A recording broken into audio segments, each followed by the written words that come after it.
You are now rocking with the hottest boxing podcast in the land with your host, Coach Malachi Williams. True.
For the thousands in attendance and the millions watching around the world, ladies and gentlemen, let's get ready to rumble!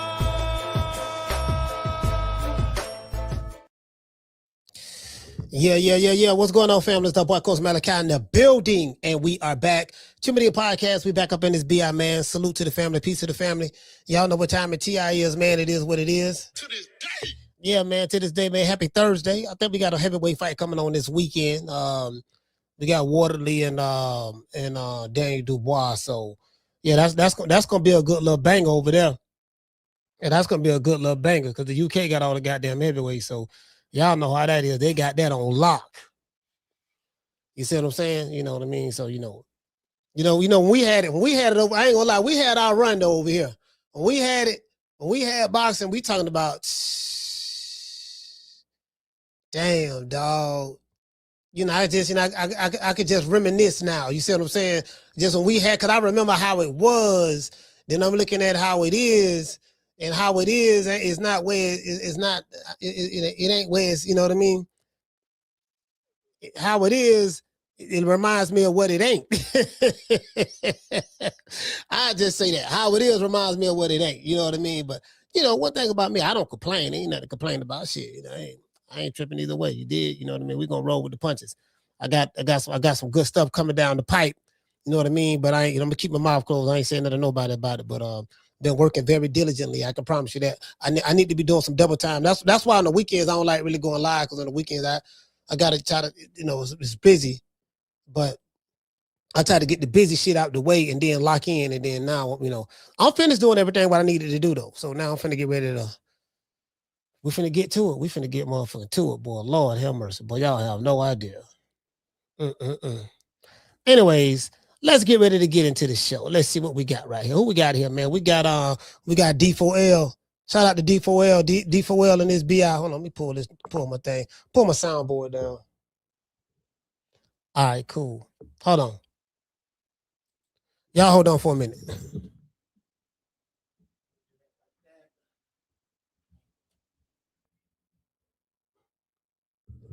All right, there we go. That's more like it. That's probably what I should have did just instead of doing that. Just go right there. Go right there to Hagler. Let y'all see Hagler a little bit. And then, okay, cool. There we go. Yeah, we finna get into it, man. Okay. For sure. You know what I mean? Today's gonna be a good show. It is what it is. Hey, man, happy Thursday to everybody, man. Happy Thursday. I'm sitting here, man. I'm looking at, Agent Broner has taken over. Like, bro, I told you I watch more non-boxing content than boxing content in today's time. It just ain't really, you know what I mean? It ain't there no more for me. I'm done. It really ain't there no more for me. You know what I mean? I'm making a pivot. So, it's just kind of, I'm like, damn, this dude everywhere. He on all the hip hop blogs, TMZ, Tasha K's, the Manosphere, the divested movement, the divestment, the divested movement, for the divested, like he's in all of the, of course for the gang goofy shit, you see what I'm saying? But I'm like, bro, if this was a social experiment, it proves one thing. It proves that people social media is totally different from social media is virtual reality. So I guess you want to say it's virtual reality or something shit like that. I don't know. You know what I mean? But you know, I put it this way. There's a lot of artificial intelligence. It's the right word, artificial. I come from the real intelligent, real intelligence. You see what I'm saying? Error. Well, you had to get the butter from the duck and the duck from the butter, right? We are in the age of artificial intelligence. You can artificially be rich on social media. Bro, like I can really tell y'all like just how a lot of this shit go. Like, you can literally get, like, you can but y'all have no idea, man. Like the flogging, put it this way, the flogging is at an all-time high in 2026. Flogging. If you don't know what flog is, that you know that's a term we've been using down here in Florida for a long time. I mean, ever since I was a kid. I'm talking about the early 80s. I'd probably say early to mid, probably like 80, 83, 80, well, probably before that. But I'm saying for what I can remember, probably like maybe 84, somewhere around there on up or something like that there. You know what I mean? You know, because they were talking a little bit differently before that. But yeah, man, the flogging. So when I think of social media, I think of flogging. I think of artificial intelligence. hey, on the real though. On the real, that's what I think about. I think about flogging and artificial intelligence. Social media is that commercial. It's a commercial that used to come on when I was growing up, when I was a little jitterbug, when I was a little whippersnapper. It's a commercial that used to come on, an Army commercial. It says, be all you can be in the Army. And social media reminds me of the Army, of that commercial. You can be all you can be on this motherfucker. True.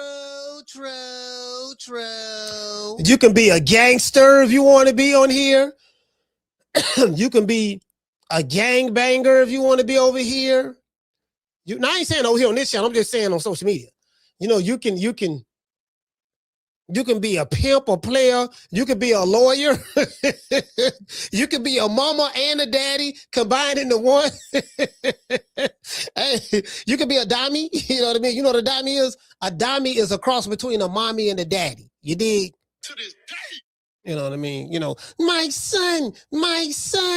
You know, oh, my son ass niggas. Anyways, let's get ready to get into the show. Now, a lot of, you know, a few people hit me up. Hey, check this out. Hold on. I gotta say this. I got to say this. Oh, I got to say this, everybody. You know what I mean? Because, man, I had a nigga hit me up. Hit me up 3:18 in the morning. Called me 3 times. Well, no, yeah. Once at 3:15 and twice at 3:18. He called the 530 number, 530-494-9636, the show number. And, you know, when that phone rings, my phone rings. You know what I mean? It goes directly to my phone and I answer, right? Because it's a Google number, right? So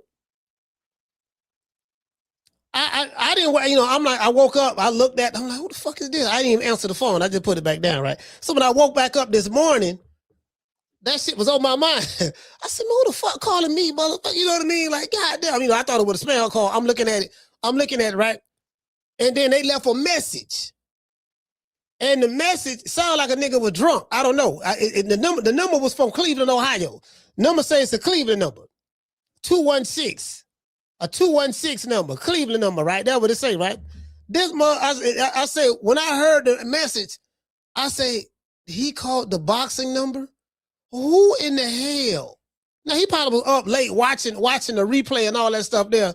But who in the hell called a mofo 3-something in the morning? But now that I'm thinking about it, if he's watching a replay, and he sounded like he was old, if he watching a replay, He probably thinking it was live. Oh, yeah, nigga, it's 3-7 in the morning. I'm finna call that nigga, dog, 3-7 in the morning. He live, you know, about my, you know what I mean? So I'm like, oh, my God. To this day. I'm dead. I can let y'all hear the message, bro. He said, man, sound like he was drunk. I can let you hear the message. You get what I said, man, God damn. Devin Haney feels disrespected over powerful pound rankings. But did Bill Haney just leak $100 million, $100 million, what I say? $100 million mystery deal. True. Somebody had sent me this, hey, coach, because people send me shit all the time. Coach, you know, like a Blue Blood post some shit. I had somebody hit me up, man. Blue Blood said this. What you think about this, coach? You know what I mean? I'm like, hey, man, you know, I'm like, hey, man, you know, if that's what he say, that what he say. You know what I mean? I ain't really got much to say about that. You get what I'm saying? And because me, I'm the type of dude, I take the wait and see approach. Because I don't get excited. I don't get the Holy Ghost about nothing I hear. I don't give a damn who it come from in boxing. I don't get excited because I know since I've been in this sport online, bro, like it be so much cap. The niggas be lying so much, and it be so much cap. And I know this shit ain't real. This shit is virtual reality. This shit is Simon Says. This shit is Tasha K, TMZ, As the World Turn, All My Cheering, you know, the Guiding Light, General Hospital, you know, Charlamagne, you know, The Breakfast Club, Wendy Williams. I know what this shit is. True. Yeah. I see what it is. And everybody else, and everybody else see what it is too. As soon as you let the fugazis come through the back door, as soon as you let the influencer boxing fans come through the back door, it's a wrap. It's over with. Gotta thank i.e. Ryan Garcia and Jake Paul for that, especially Jake Paul. Motherfucker got a world ranking right now. Hey, the section about it, they got Jake Paul ranked. Man, this shit don't got some fugazi over here, dog. I'm talking about fugazi. Hey, listen. Listen. The American boxers are some of the most pompous, entitled, misinformed, arrogant mofos you ever want to meet. This the only country in boxing a nobody nigga can tell somebody who's doing greater things than them. This is the American boxer in a nutshell. When I say American boxer, I'm not saying every boxer in America, but I'm saying I'll put it this way. I'm gonna say the American popular boxers. The ones who got the name and the notoriety, we gonna say that. Only in America, the nigga who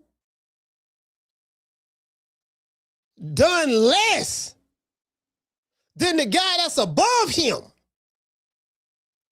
talks as though the guy that's above him is nothing and he himself is everything. And I'm like, okay, fam. Y'all talk this big money shit, this big Willie shit all the time, right? Big Willie popping your collar, this and that. I said, okay, well, if you want to talk money, if that's what validates you in the eyes of the public, this dude here been on the Forbes list 3 years in a row. This dude here selling out football stadiums. 55,000.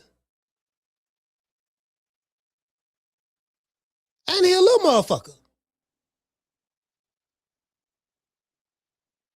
This dude here, if you want to talk about accolades, since that's what you want to talk about, he's running laps around you. any nigga over here that's talking about them. Running laps around you. You not even known like that in your own backyard. But the dude you talking about is on billboards, major mega commercials, Forbes lists, you know, legacy cemented in this name written in cement, legacy cemented in the cement is dry. These motherfuckers over here fighting in the Hulu theater. Telling motherfuckers, yeah, dog, you ain't popping till you popping over here. My nigga, you ain't popping over here. True.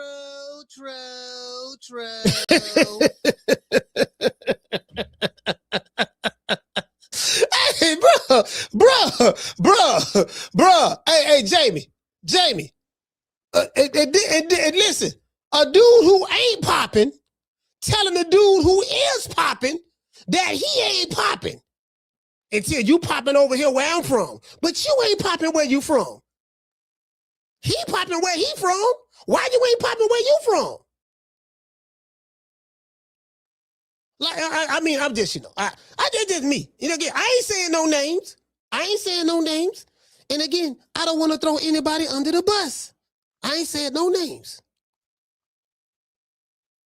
But I ain't ducking no smoke neither. True. I ain't ducking no smoke because I could defend my position very easily. Anyways, let's get into the show. Now, in a recent interview by Inside Ring with Max Kellerman and Shady McCoy, LaShawn McCoy, they had Devin Haney and Teofimo Lopez on there, right? And hold on, another thing. What I told you guys. I got some good old tea over here. I got some turmeric tea. It was turmeric and something else in this motherfucker tea bag, and then I got the green tea bag. I like to drink two. When I drink tea, I like to have two tea bags. Sometimes I mix them up, mix and match them and stuff like that. You get what I'm saying? You know, kind of like what Roller do with crayons. I like to mix it, match them. You get what I'm saying? Hey, shout out to Coach Eddie. Coach Eddie, what's going on, fam?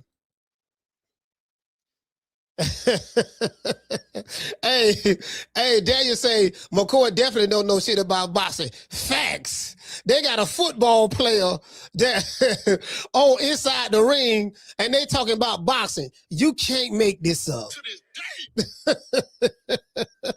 This man is a football player. If you're gonna have somebody working inside of the ring, at least have some boxing. Again, as much as I don't like Malik, as much as I like and don't like Malik Scott, because Malik Scott be on some hyperbole shit. You know, Malik Scott full of shit. He talk like he's one of the most intelligent sounding talking mofos you ever want to meet. But be saying some of the dumbest shit in the most intelligent way. You know what I mean? That's all it is. He from North Philly, so them North Philly niggas a motherfucker.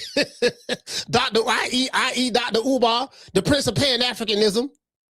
You get what I'm saying? So, you know, again, you know, all that slick talking, hey, all that slick talking, hey, you get what I'm saying? Oh, listen, all that slick talking.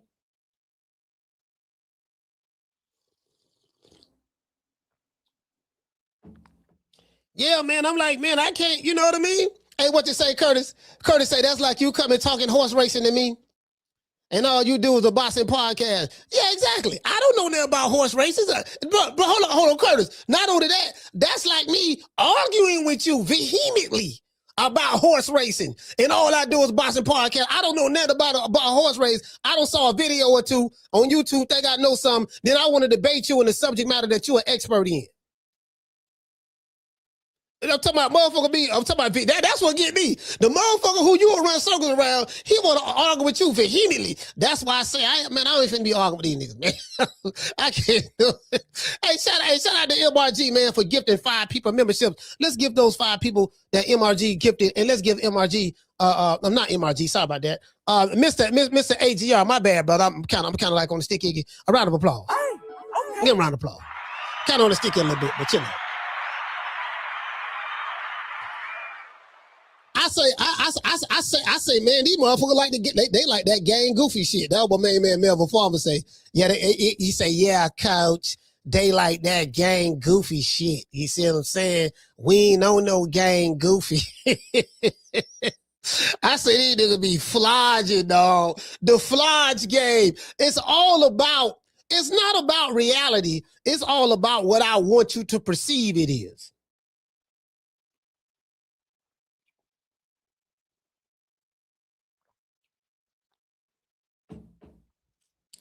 I guess it's called emotional currency. Yeah, emotional currency, man. I got, you see what I'm saying? I got it wrapped up in the, you get what I'm saying? The emotional currency. You get what I'm saying? I think that's what that is right there. You get what I'm saying? So anyways. Devin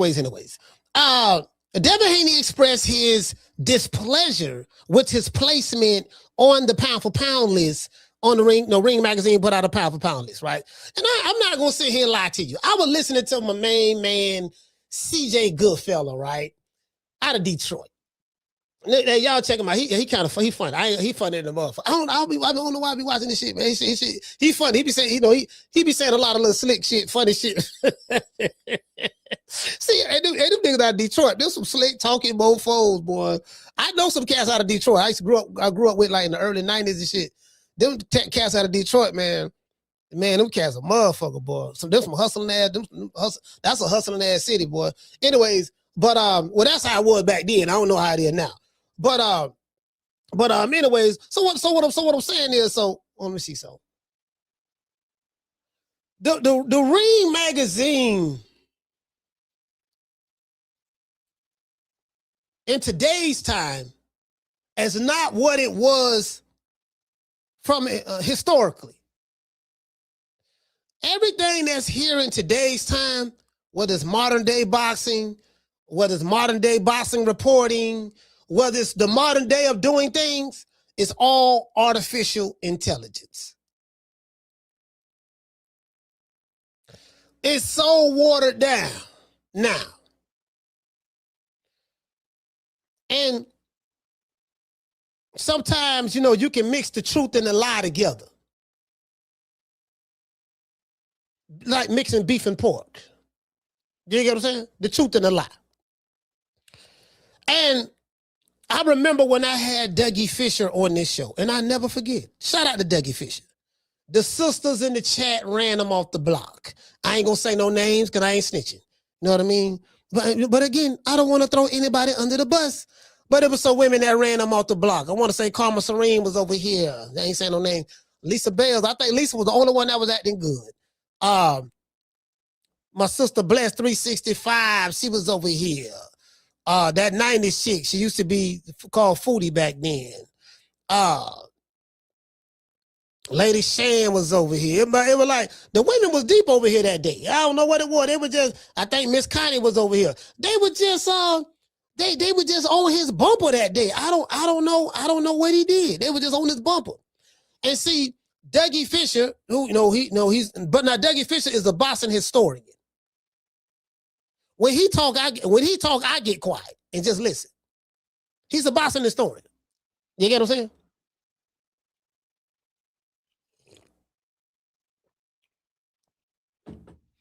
So I had Doug over here and I asked him one question. I say, Doug, what is the criteria?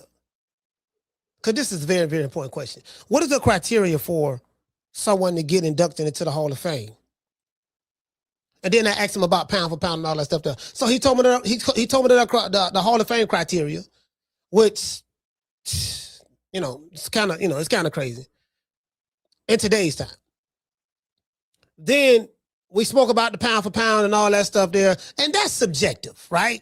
So you got people, whoever it is over there at the ring, whose job is to, I'm gonna come up with a list. And what is it based on? What is the criteria? What is it based on? Okay, you came with your list. What is your list based on? Because online, when you're dealing with different fan bases of certain fighters, I never listen to them because they shit always gonna be screwed towards, these motherfuckers have, like if you talk to a model, okay, put it this way. If you talk to the influencer boxing fan that's in boxing right now, who you got on the pound for pound list? They pound for pound list is going to be totally different from someone who understands boxing. The problem is the people who understand boxing, that's in the mainstream, they are kind of pandering to that influencer boxing crowd that's here in boxing. Because the mainstream media now, the boxing media now, they just want to ride the next wave. That's all that is. They want to ride the next wave, shape the narrative, and try to get the people to follow what they putting out there. That's pretty much what that is, right?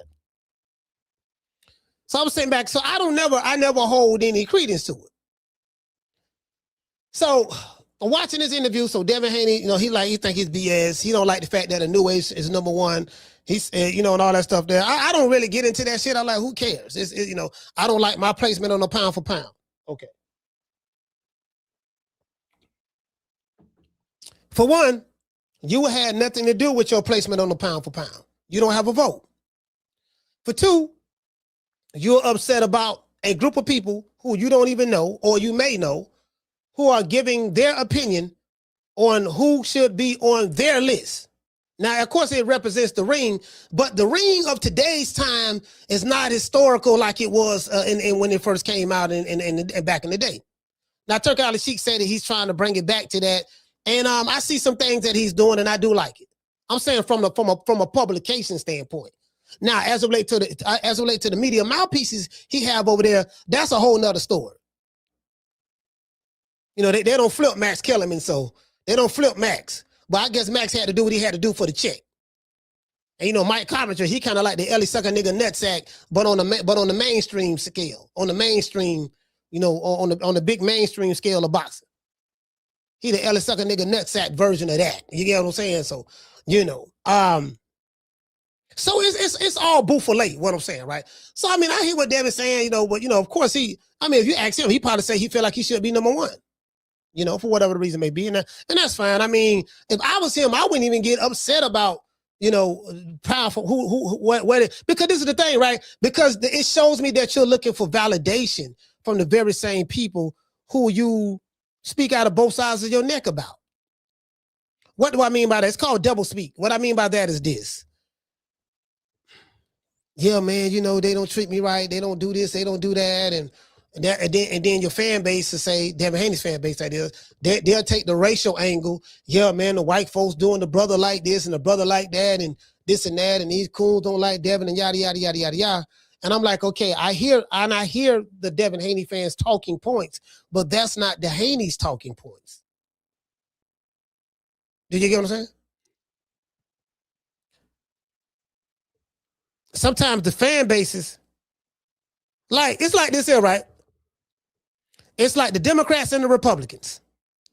In boxing, you have the villains, you have the bad guys and the good guys. Whoever the good guys is, or whoever you determine the bad guys is, right? And they're all friends. They're all in business together. They all get money together. And the fan that's online is on the outside looking in. You are the cheerleader. I'm rooting for my team. Not trying to disrespect anybody, not even trying to disrespect myself, but I'm saying we kind of like the cheerleaders, like, okay, hey, I like Dallas. Come on, Dallas, you can do it. Come on, Devin, you can do it. You the best, yada, yada, yada. Come on, Tank, you can do it. You the best. Canelo, you the best. Crawford, you the best. Errol, come on, you the best. You can do it. It's kind of like that, right? But in boxing, the difference between in boxing and then in cheerleaders in real life, the cheerleader never gets so much invested in the game to the point to where she start threatening mofos. She tell them, "Oh, they better not come to you better not come to the next game. Drop the addy." Over here, The male cheerleaders over here, the niggas over here, bro, they go to, man, these motherfuckers accountants, they lawyers. Now, I ain't gonna lie. In football, that's why I had to stop watching football, right? I told you I had it bad. And shout out to Keisha. I had it bad, bro. Bro, I used to watch football a lot. Nick, bro, I had it bad, bro. I was the owner of the team. I was the general manager, the head coach, the defensive coordinator, the offensive coordinator.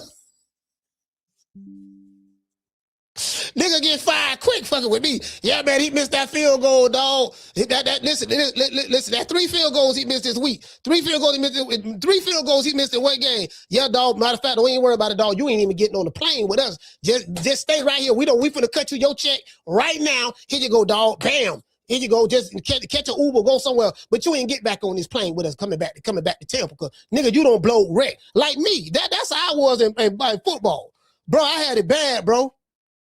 I'm negotiating contracts.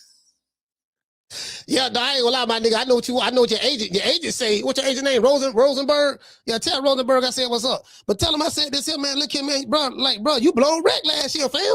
Fam, you blow wreck, man. Listen, man. Listen, we were 1 game from the Super Bowl. You dropped the winning touchdown. Yeah, you did good the rest of the year. You caught for 3,000 yards. Listen, you caught for 3,000 yards. You know what I mean? And had 32 touchdowns in a season. You had 32 touchdowns and had 3,000 and caught 3,000 passing yards. You did good. However, you broke the record. However, but when the game was on the line, you dropped the winning touchdown. I don't know about that max deal. You said you want the max. I don't know about that. True. I don't know about that though. True. Yeah, we were trying to bring the chip home. Fam. You want some other? You blowing wreck, fam. You blowing wreck. I don't know about that. Anyways, but the fan go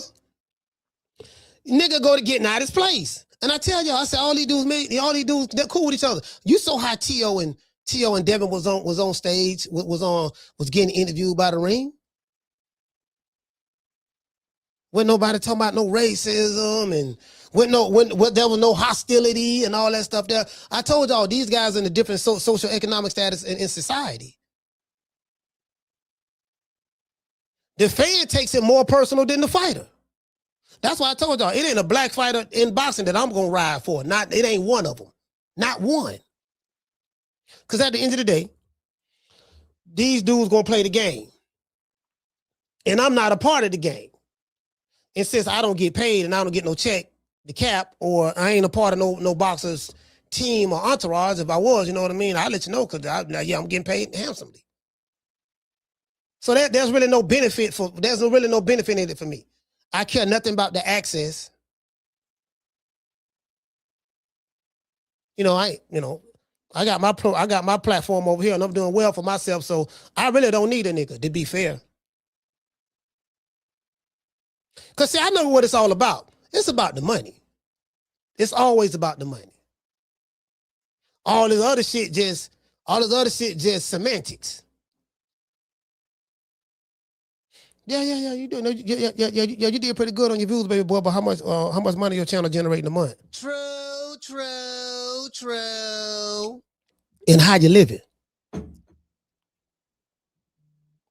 Anyways, let's get back into the monologue. Now, as I said before, Devin Haney appeared to express his displeasure of his placement on the pound for pound list. He also feels as though he doesn't deserve, what did he say? Yeah, he said he also feels that Inoue doesn't deserve the top spot, right? And there's a whole lot that I can say about this, but I won't. I won't say anything about it at all. Because for me, there's no argument to be made about someone else's opinion. I told y'all I never get caught up in the emotions of a grown man. If you're very, very passionate about something, that passion is subjective to you. It has no bearing on me. Did you get what I'm saying? So, no matter how wrong I may feel that you are, it's not worth me wasting one syllable, a scintilla of an argument about your subjective position, because your subjective position and opinion is based on your opinion, how you feel. True. You know what I mean? And you have a right to feel that way. You know what I mean? And I get it. I do understand. You get what I'm saying? So, you know, but the fans in the comment section have a lot to say about this particular subject matter on X. We'll go to X and check it out. Now, Unbiased Brim, he called this show a couple of times. Unbiased Brim says, and I quote, he said, Devin, stop being delusional. Michael Sanders on X says, Haney beat who to become undisputed? Eyeball emoji. You know what I mean? The looking emoji. His resume isn't even close to what Inoue's. And I'm going to show the receipts on all this stuff, right? Yonko, what it says? Yonko on X says, he said, Haney is lucky. I can hardly see my motherfucking eyes. He said, Haney is lucky to even be on the list. If you want to move up, he said, if you want to move up the list, go fight the killers. He said, you're not gonna talk your way up the list. All right. Luke says, he said, Haney's my guy. But hate how his defense is, we don't even know who the guy is. Hey, that would be getting me right.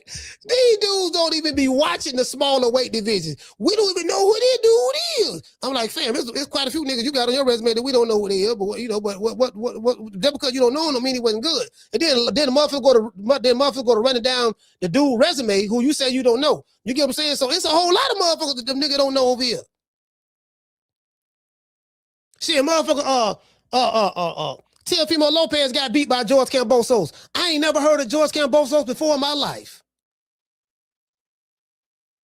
I wasn't going around barbershop, motherfucker talking about, yeah, dog, what you doing tonight, coach? Man, I'm finna watch that George Kambosos fight. Nigga, who the fuck is George? Bro, like, listen. I swear, bro, when Teofimo Lopez fought George Kambosos, I've never heard of this man before in my life. I don't know nobody who ever heard of this motherfucker. I'm telling you what God love. Then I found out he was from Australia. I'm like, oh, okay, from Australia. Okay, I'll see this and that. And he won, you know, and all that stuff there. He beat T.O. That's what T.O. See, this what happened, right? T.O.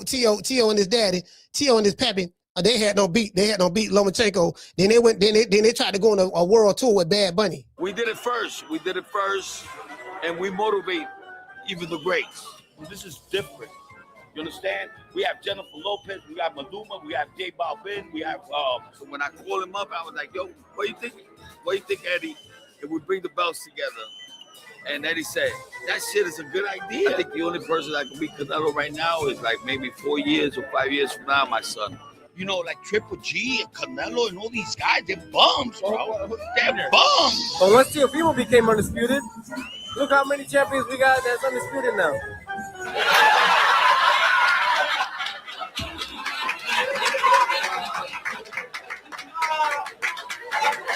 Jazz Funk say Killer Cam. Yeah, hey, Jazz Funk, I had to give him the nickname Killer Cam. You know me, I'm the king of nicknames. I gave him the nickname Killer Cam. I say Killer Cam. I ain't never even heard of this motherfucker. You know, he fought Mickey Bay. I know he fought Mickey Bay, but shit, I ain't see a lot of Mickey Bay fights neither, to be honest. So, you know, and shout out to Mickey Bay. He's one of the nicest human beings you ever want to meet, man. I met that brother a couple of times. He's a really, really nice guy. Really nice guy. You get what I'm saying? So, but I ain't see a whole lot of his fights. Just being honest with you. You know what I mean? So, yeah, I ain't, you know what I mean? So, I already beat Mickey Bay and all that stuff there. And then, you know, and then now Mickey Bay is training Devin Haney. So, you know, it is what it is. So let's go see what the fans have to say. We're going to go over there, right? We're going to go check it out, see what the fans got to say, right? Now, Devin Haney's father, let me get a little closer to the screen because my eyes is, you know. Devin Haney's father, Bill Haney, posted this on his X account. New deal worth over 100 million before 30 years old? Question mark. Who's your manager? Question mark. Had a couple of people send me some videos, reach out to me. Coach, Dad got $100 million deal from Zuffa. Dana White gave him $100 million. I said, who told you that?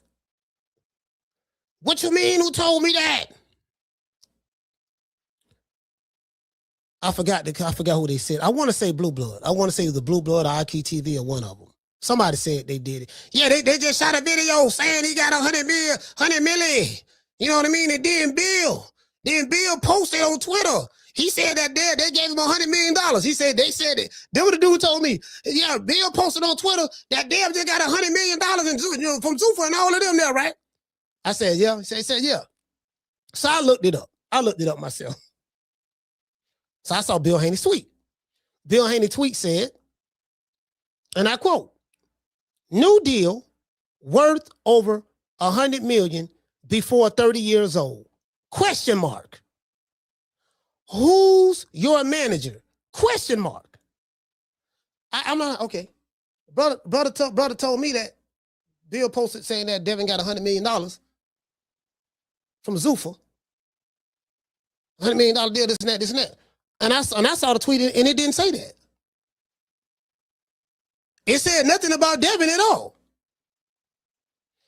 So I said, well, I don't know. What you think about it? What you think about it?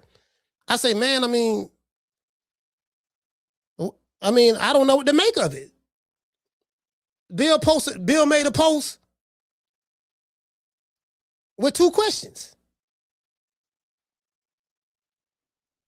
So I don't know, you know what I'm saying? Now, I don't know what he's saying to other content creators that he talked to in the background. And if those guys are reporting that that's what it is, then more than likely that's who they got it from. They got it from Bill Haney. 20 times out of 10. And you can't get 20 out of 10. I'm 1,000%, 1,000,000% sure of that. So, I mean, like I can't assume, and I don't like to assume nothing. I'm not the assumer guy. I don't like to assume nothing. I need actual facts. I like to see tangible shit. I don't, you know, I like to see tangible shit. Because I know in Boston, you can make it my fried chicken. And people can interpret things however they want to interpret it. But just like the guy told me and said that Bill Haney posted a tweet saying that Devin Haney just got $100 million deal from Zuffa. And I looked at that tweet and it didn't say that. I said, well, if he lied about that or misinterpreted, because it's a possibility that could be a misinterpretation. I don't know. But it's very vague. I like, what I do for a living, I deal with words every day. Words. I deal with words every day. How to sell words. How to sell words. How to use words. How to arrange words. And I'm looking at the arrangement of these words. I'm like, okay, this is 2 questions. It's very, very vague. What does this mean? I'm just saying me. You know what I'm saying? So, but you know, I'm a critical thinker. So I have critical thinking skills. And as I said before, you know what I mean? I'm like, man, you know, I'm gonna keep it a beat. I'm like, dude, like, man, what you think? What you think? Coach, I'm like, well, what am I? I said, what do you think? What I think doesn't matter. What do you think? You know what I mean? So, you know.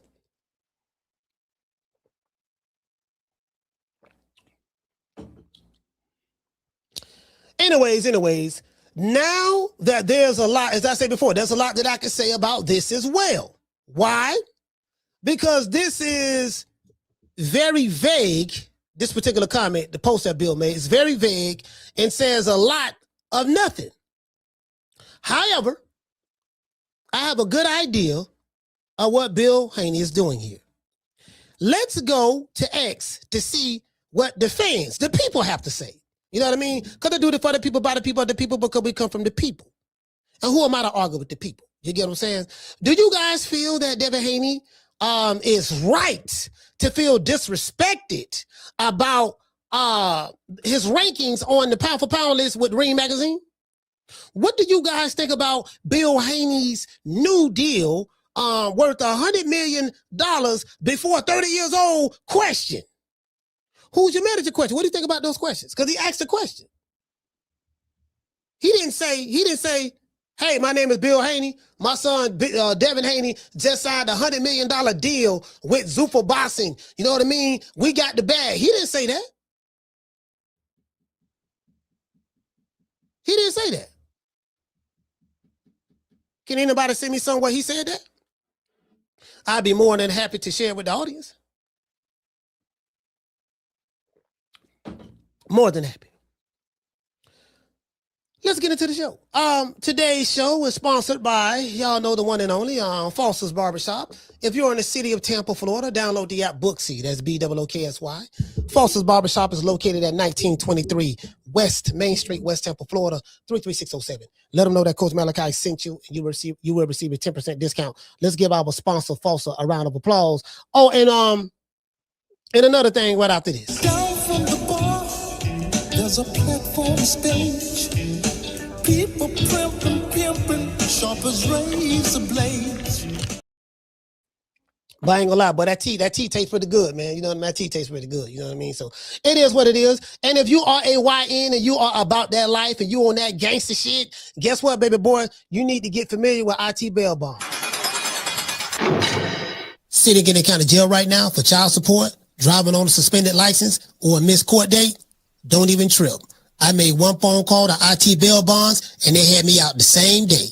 No judgment, no games, just real people who move fast. If you or a loved one is locked up in the city of Tampa, call IT bail bonds at 813-231-2663. IT bail bonds is located at 6201 East Hillsborough Avenue, Tampa, Florida, 33610. IT bail bonds. When freedom is on the line, call IT. I ain't gonna lie, that shit is funny. When freedom is on the line, call IT. Lord have mercy. It is what it is, boy. Woo, whole lot of motherfuckers doing some dumb ass shit. Hey, man, shout out to the Face Box. Hey. Yeah. Ooh, that look good.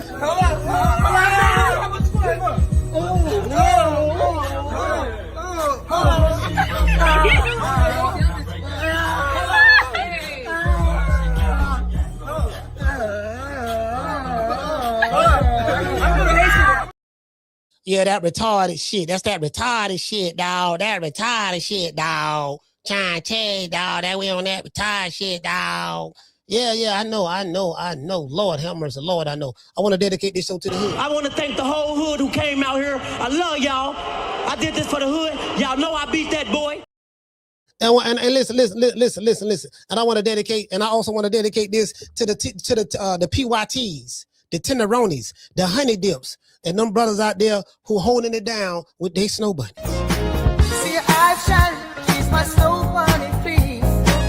In the winter lights, so she's my sweet Dr. Queen. Talk to my nose, this love has got it so raw. Make you move, stepping out of control. Turn it up, it's me against the light. Snow bunny, Moving on the bar, everything's so right. Got that smooth, so feel. no, that's next to the law. My snow bunny love.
yes, sir, man. Snow Bunny Love, man, the #1 platinum hood, #1. So they say the song went triple platinum just last week. They say last Friday it hit the triple platinum mark in the hood. You see what I'm saying? So we doing good. We doing good on the liquor store at the liquor store pop charts right now. The liquor store pop charts, we doing good on the chitlin circuit. You get chitlin juice everywhere. You know what I mean? So it is what it is. Let's go over here. Matter of fact, let's go over here first. Let's do this. Cause I want to see what the people talking about. Cause I do this for the people, by the people, of the people, because we come from the people. We come from the people. You get what I'm saying? Let's go over here and see what the people talking about. So right here, so this is the video that I'm talking about. You know, Devin Haney and Teofimo Lopez is on the same show. Yes, that very same Teofimo Lopez who, you know, say some disrespectful things, but the black fighters love him. So, you know, he can continue to say it about them niggas all like, they ain't gonna ride, I ain't riding for them. Some BS, man. It's some BS. Okay, let's start with the monster at #1. We've already kind of had this conversation. Teo says yes to the monster at 1. What do you say, Shady? I'll say yes. Yes. You say still Usyk? I think Usyk. I agree with Usyk. We're split, but the ring. See, back in the day, right, if you was a heavyweight, you could not be on the pound-for-pound list. Now, I guess they could try to give Usyk some wiggle room because he started out as a cruiserweight and he moved up to heavyweight. So you can technically say, well, okay, he became undisputed in 2 different weight divisions, which he did. You can make an argument for that. And then he goes to everybody's country. He's collected all of his belts going to everybody else's backyard. So, you know, the level of difficulty was very severe there because motherfuckers over here be scared to go to another nigga city, let alone another man's country. So I commend him for that. But I digress. However you want to do that, it really don't matter to me. But it seems that everybody have their opinion on here. Max, Shady, T.O. They feel that Inoue deserves to be #1, and Devin says Usyk. Has Inoue won over Usyk. Where's he go from here? Usyk? Yeah, because if Inoue just fought for one of the best Japanese fighters of all time, right? Yep. And he beat him unanimously. Yep. Now, where's Usyk go from here? Who's he fight next to give it the same? If I had my dream list, I would say Tama. He ain't gonna fight him right now. See, this nigga talking about dream list. see that way it came to that. Yeah, dog. See, we got this dream list right, dog. You know, we got to imagine shit. Okay, let's imagine this, dog. Let's imagine it. Let's use our imagination. Yeah, I got to see what I'm saying, dog. If it was up to me, I see it'd be Canelo versus Mexican Monster in their prime. Let's see. Crawford and Spence would have fought 5 years ago. Let's see. I'm trying to see who I said. Wilder and Joshua would have fought each other. You know, when they had the belts, when they could have undisputed. You know, 2 black brothers. You know what I'm saying. So the dream list. True. Anyways. These two. Benavidez, Caballero. But I agree with the pound for pound list, the updated one. You agree with the updated one? Think about #8. We haven't seen you fight since what? November? Okay, but if you think about it like this, Nakatani, the guy that he suffered, I mean, he had a hard fight with the guy he fought last. He did. I don't know, was it Hernandez? Hernandez? We don't even know him. We don't even. Dale said we don't even. Dale said we don't even know him. Who is we? I knew who he was, but who was we though? You know what I'm saying? Dale said, but I get what Devin is saying. Devin tried to say, you know, just the boxing fans don't really know him, and I'm like, I don't know which batch of boxing fans he be around, because if he's around and I think Devin pretty much around I guess the streaming world now too. A lot of those not crossover, influencer boxing fans that are in boxing now. He probably got a lot of those fans now too. So again, listen, for that, let me tell y'all something. For that influencer boxing fan group that's in boxing right now, bro, you know how you get on their pound for pound list?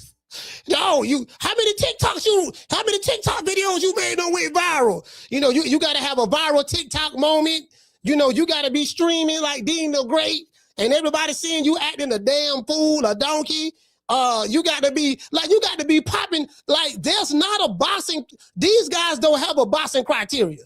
Their criteria is how good you dress, is you popping on social media, can I follow you on Twitch? You know, what your kick game looking like? You on kick? You know, that's what it is. Shakur Stevenson talked just like that. Now, he talked shit about Sugar Ray Robinson, said he was trash. Some shit said Sugar Ray Robinson was trash, some shit like that. Them dudes fought in smaller gloves than you fought in, son. You got bad hands, talking about how your hands be swelling up. Them dudes had to fight through that. Fight 7, 8, 9 to 7, 8 times a year.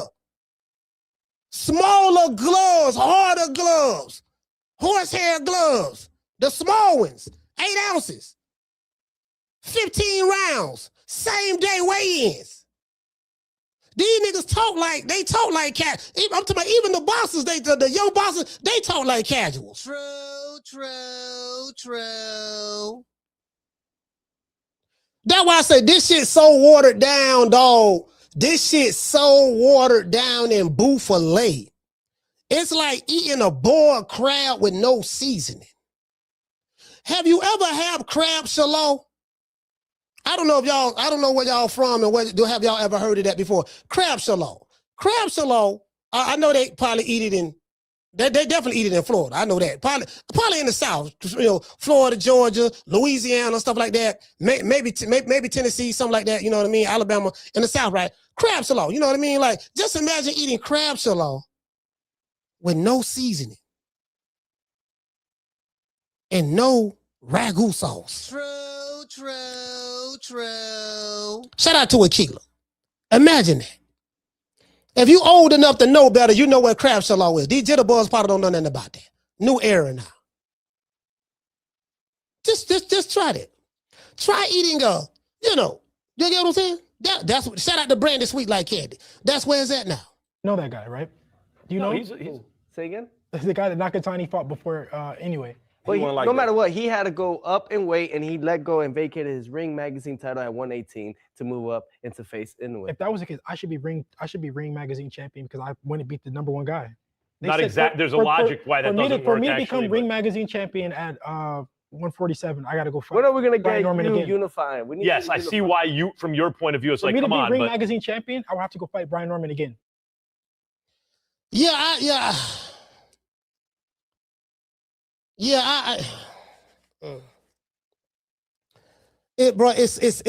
so much I can say about it, bro. It's so much I can say about this. Lord Hammer, it's just so much. Some BS, man. It's some BS. Okay, let's start with the monster at #1. We've already kind of had this conversation. Teo says yes to the monster at 1. What do you say, Shady? I'll say yes. Yes. You say still Usyk? I think Usyk. I agree with Usyk. We're split, but the ring has Inoue won over Usyk. Where's he go from here?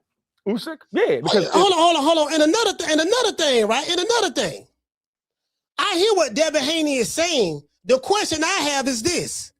Because as I said before, I prefaced this in the beginning of the show. I said this shit watered down now. The ring, all that shit watered down. Especially when Oscar De La Hoya bought the Ring magazine, he turned it to shit. You know what I mean? So he was snorting on it. You know what I mean? And then he sold it to the Arabs. He sold it to the Arabs, took all the shit, and them got it now. So, so they're trying to rebuild the reputation of it. My thing is, this is the right question to ask. What is the criteria? What is the criteria to win a ring belt? What's the criteria in 2026? And I notice I preface it. What is the criteria in 2026? Because I understand things have changed. I don't look at boxing in the lens of how it was. I look at boxing in the lens of how it is right now. When I say boxing, I have to preface it by saying American boxing, because American boxing do not represent global boxing. It's very xenophobic over here, and over here it's all about, who fighting over here. And then, like I told y'all, 95% of these American boxers don't nobody know who the hell he is. If you see him walking somewhere outside of a boxing event, won't nobody know who it is. You might have 1 or 2 people who may, oh shit, that's such. But I'm telling you. That's why I told y'all, this shit virtual reality, bro. This social media shit, this shit ain't real. Here is where you can come and flodge. You can make it seem like you something that you not. It's the online social media world. A lot of these niggas social media rich. I ain't talking about the boxers. I'm talking about some of the fans and some of the other people that be flogging, right? Social media rich. You famous on social media, but that's it. You live in check to check, but you popping on Instagram. Lights about to get turned off, but goddamn it, you got a new, your video just went viral. True.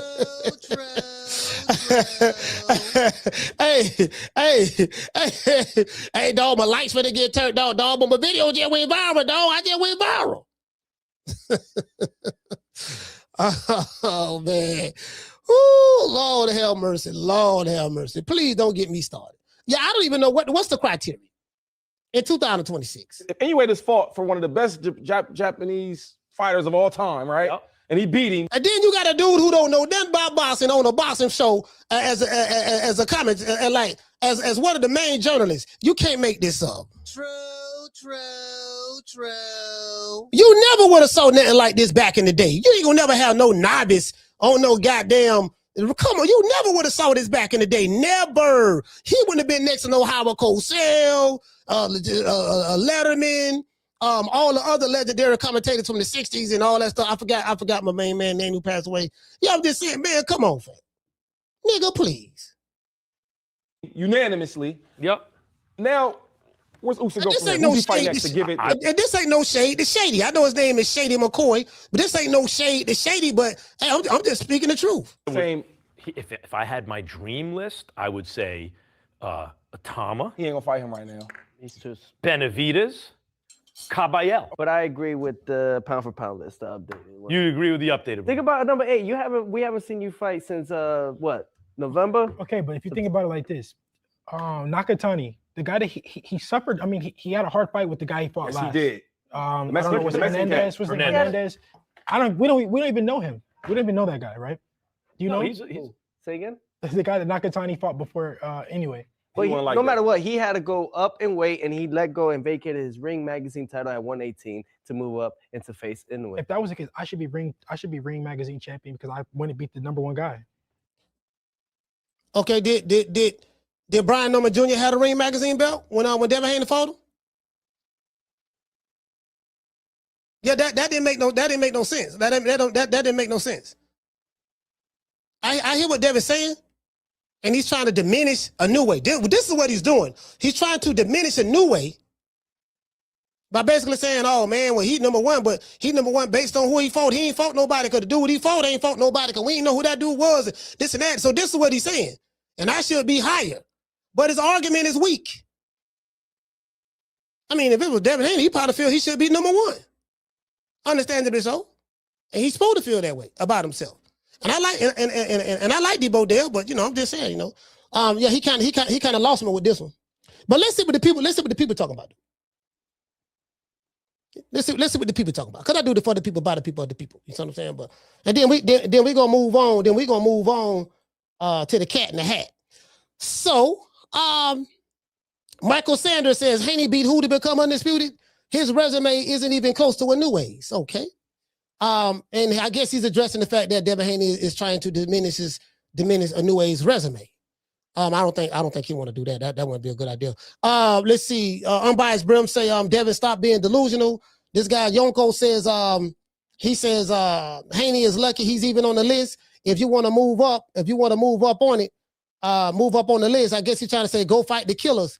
He said you're not going to talk your way up on the pound for pound list. Let's go. This guy say Devin Haney acted like he didn't get dragged out the ring by Ryan Garcia.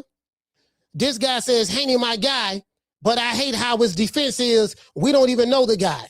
He's got to stop using that shit. Hernandez was undefeated and a very tough KO, had a very high KO ratio, which is true. That is true. The ones who knew Hernandez said it was going to be a difficult fight for Junto before it's even started. And see, this is another thing, right? Because as I told you before, right? This shit is an illusion. This shit ain't. I'm telling you, this shit ain't what, bro. I do this shit. I'm telling you, I do this shit. I know how to read shit.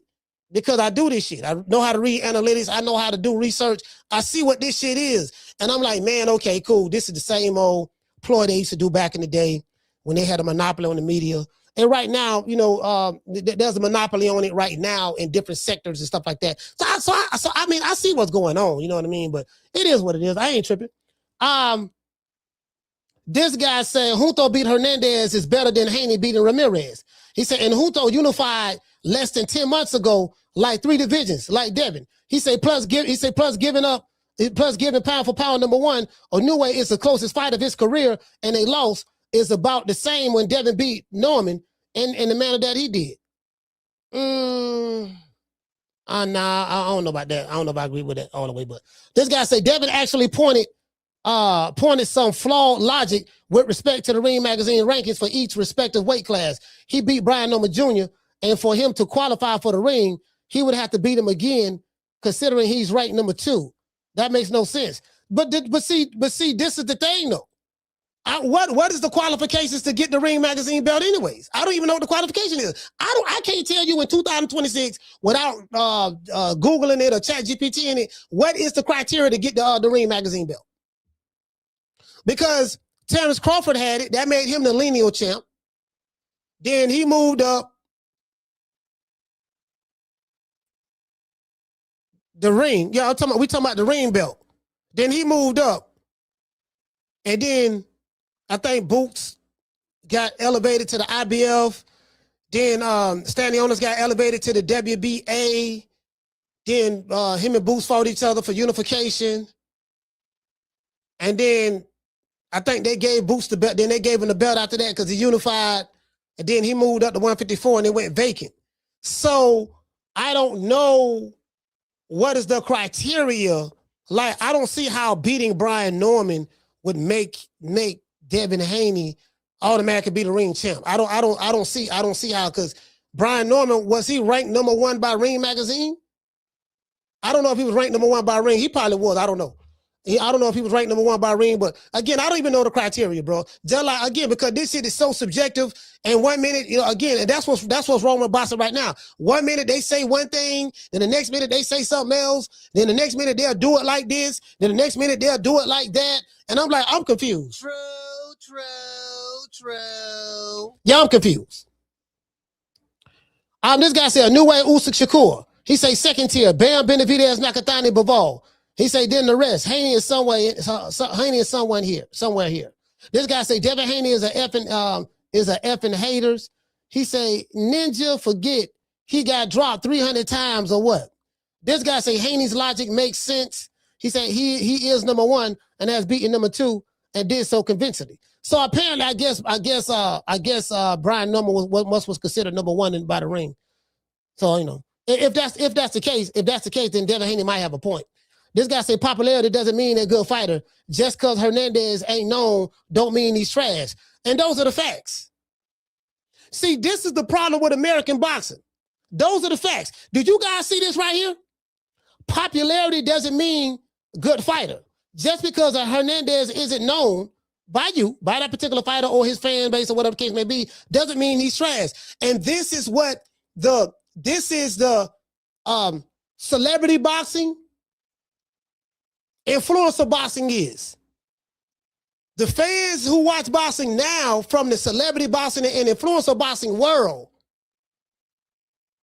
they watch MMA, they watch wrestling, they watch streamers like Kai Cenat, Dean the Great, Jake Paul, Logan Paul, KSI. They like streamers. Dudes talking trash. Everybody getting into it. White boys saying nigga. They called each other nigga. I was watching the video of some white dudes finna jump another white dude. Matter of fact, this is a true story. I can show you the video. It's 3 guys. Somebody said it's on my Instagram. 3 white dudes, young dudes. They look like they were probably like 18, 19, something like that. I guess they were trying to jump this white dude, this other white guy, and this other white guy had his father right there with him. And they were calling each other nigga. Yeah, bitch ass nigga, come on over here. Stop hiding behind your dad. How dare you serious? Hey, the white dude, They was calling each other the N-word, bro. I was laughing like a motherfucker, bro. I was like, they was calling each other, nigga. Yeah, nigga, get out the way. Or this old ass nigga, get out the way. Before we whoop your ass, they were talking about the pops. And the pops was like, man, pops was like, you ain't gonna mess with my son. Come on over here, I'll whoop all y'all ass like the pop. The pop was standing no business now. He was standing no business. Anyway, so Emilio said nobody care about bum ass Haney. He's straight up cancer for the sport. All right, damn, I think he kind of went too far. He said Haney is a cancer for the sport. Oh, but what I was saying was, yeah, so with the influencer guys, it's about popularity. The popular guy is the one that's the best. They can't tell you the style, none of that stuff. The popular guy is what makes you the best. And I'm starting to see the mainstream media outlets like The Ring, like just these mainstream media guys. I'm starting to see some of that seep into their own bias, and that's what I'm seeing. Oh yeah, all of them doing it. All of them. I said, oh, I see what's going on here. I see what's going on. Yeah, I see so that's what the people saying over there, right? Now, there's some more stuff that got people talking. This right here, this is Bill Haney's channel, X page. I ain't spoke to Bill in a minute. This guy say new deal worth $100 million before 30 years old. Who's your manager? Question mark. Now, somebody sent me, let me see something. Let me see something. Somebody sent me a video from my good brother, Blue Blood Sports TV. Do I still have it? I don't know. And I think our Key TV did something to okay, all right.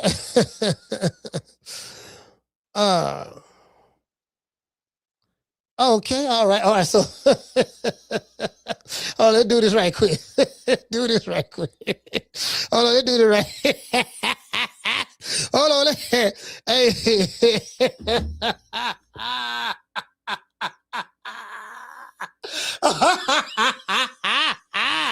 Hey, hold on. Let me turn. Hey, let me turn the ceiling fan on. It's getting kind of hot in here.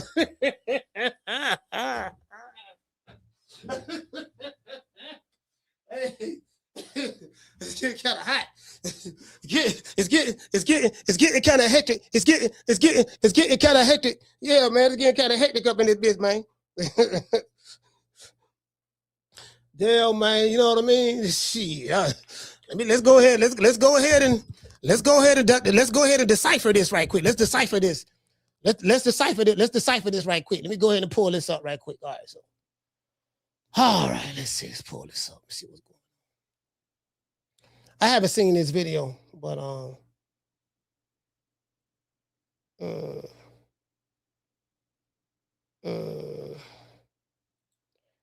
let's see. All right. It's the thumbnail. It's the thumbnail. Real funny. Hey, Blue funny to the boy. Nigga funny. Oh, Blue funny to the boy. Hey, Blue funny to the boy, bro. I ain't gonna lie, bro. Anyway, so talk to him, Blue. I haven't heard it yet, but let's see what he talking about. What's good, YouTube? It's your boy, Blue Blood Sports TV, and I'm back at y'all with another one. And again, I do not own the rights to this material. It's for education purposes only. Education. So as you see, father, trainer, and manager, CEO of DHP, Devin Haney Promotions, Bill Haney.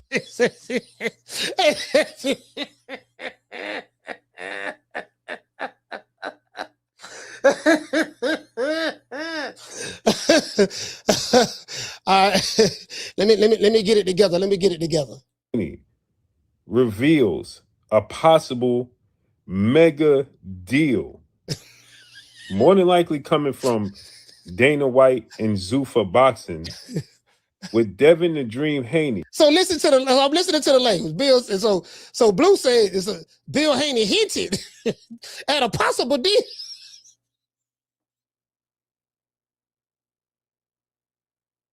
I don't have niggas blue. I don't have niggas blue, but I don't have niggas blowing my DMs up. Yeah, coach. What you think about that? See what I'm saying? You know, they're finna get the 100 mil. They're finna get the 100 mil, coach, from doggone. Yeah, man, they're getting the 100 mil, coach, from Dana White and the sheep. The sheep gave him 100 mil. And you know, so I said, yeah, coach, I don't like the sheep don't gave him. You see what I'm saying? I say, fam, that ain't what the text said, fam. What you think it mean then? What you think? And I'm like, fam, okay, look, okay. First you told me Bill Haney said this. Then I read the text. The text don't say nothing that you said Bill Haney said. Now you asking me you asking me to decipher the tweet now. Well, what you think it means?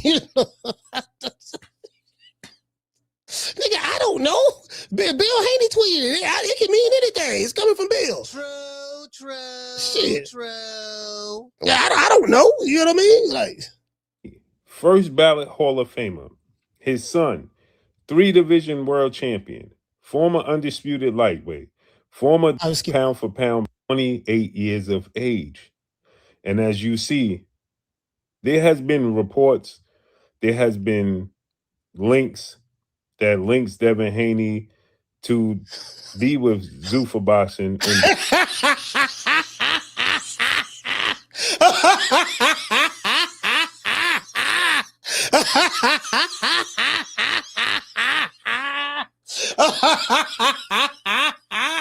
Bruh.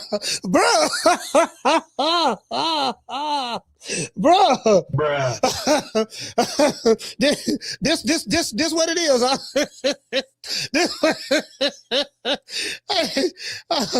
Oh man, yeah, man. Dana White, and now Haney to. There has been reports, there has been links that links Devin Haney to be with Zuffa Boxing and Dana White. And now Bill Haney is alluding to a possible $100 million deal with Dana White and Zuffa Boxing. Now, he didn't mention Dana White and Zuffa Boxing, but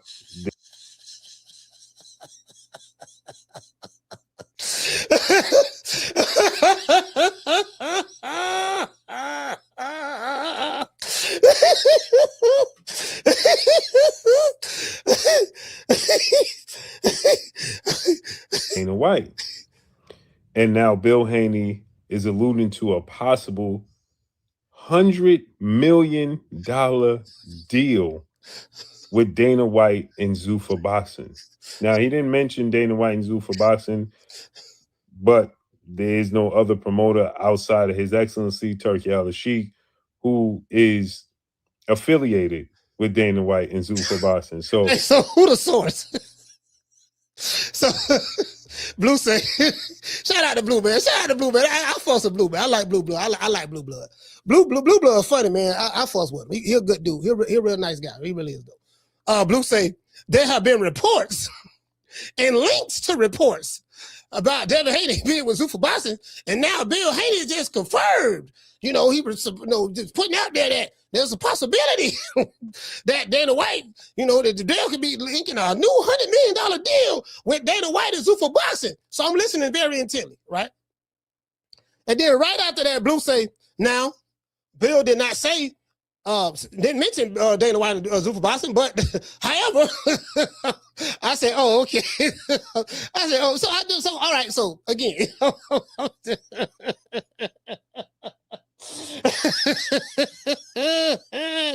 don't know what the tweet mean. I'm saying I don't know what the tweet mean. The tweet can mean anything. That's all I'm saying. The tweet can mean, okay, hold on. They say there's another one. They say Aki TV. Now I know Bill. No, let's go to our other good brother, Aki TV. Let's go to Aki TV, the brother man. Go to our key right quick. Our key. Let's go to our key right quick. See what the brother talking about. I think somebody told me he said he made a video about it too. See what I'm saying? All right, so let's see what our key talking about. Hold on, let's see what our key talking about. I do not own the rights to the material. This for educational purposes only. Bro, hold on, I'm trying to tell you, boy. I know how this shit works. Trust me, I do. I know how it works. Believe me. So when it comes to Devin the Dream Haney, now Devin Debo Haney, a lot of rumors have been circulating around his name that perhaps he's going to sign with Zuffa Boxing. I mean, Eddie Hearn have been hinting at it for a minute. Well, Bill Haney came out stating the following: the business will test you. People will doubt you.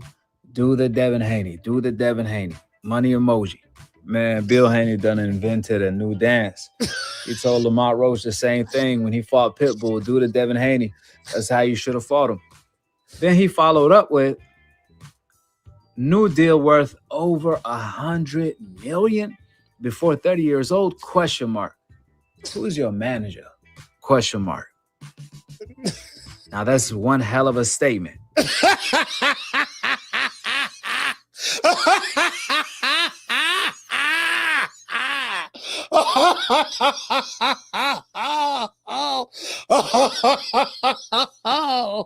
Man, I can't, dog. I can't. I'm gonna keep my mouth closed on this one. I'm gonna drop the phone lines. I'm gonna just keep my mouth closed on this one. Bill Haney can land Devin Haney $100 million contract without signing him for the rest of his career to whoever trying to sign him, if that's Zuffa.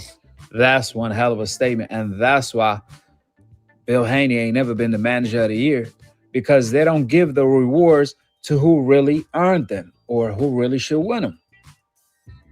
I mean, if kind of been. Okay, sorry. All right.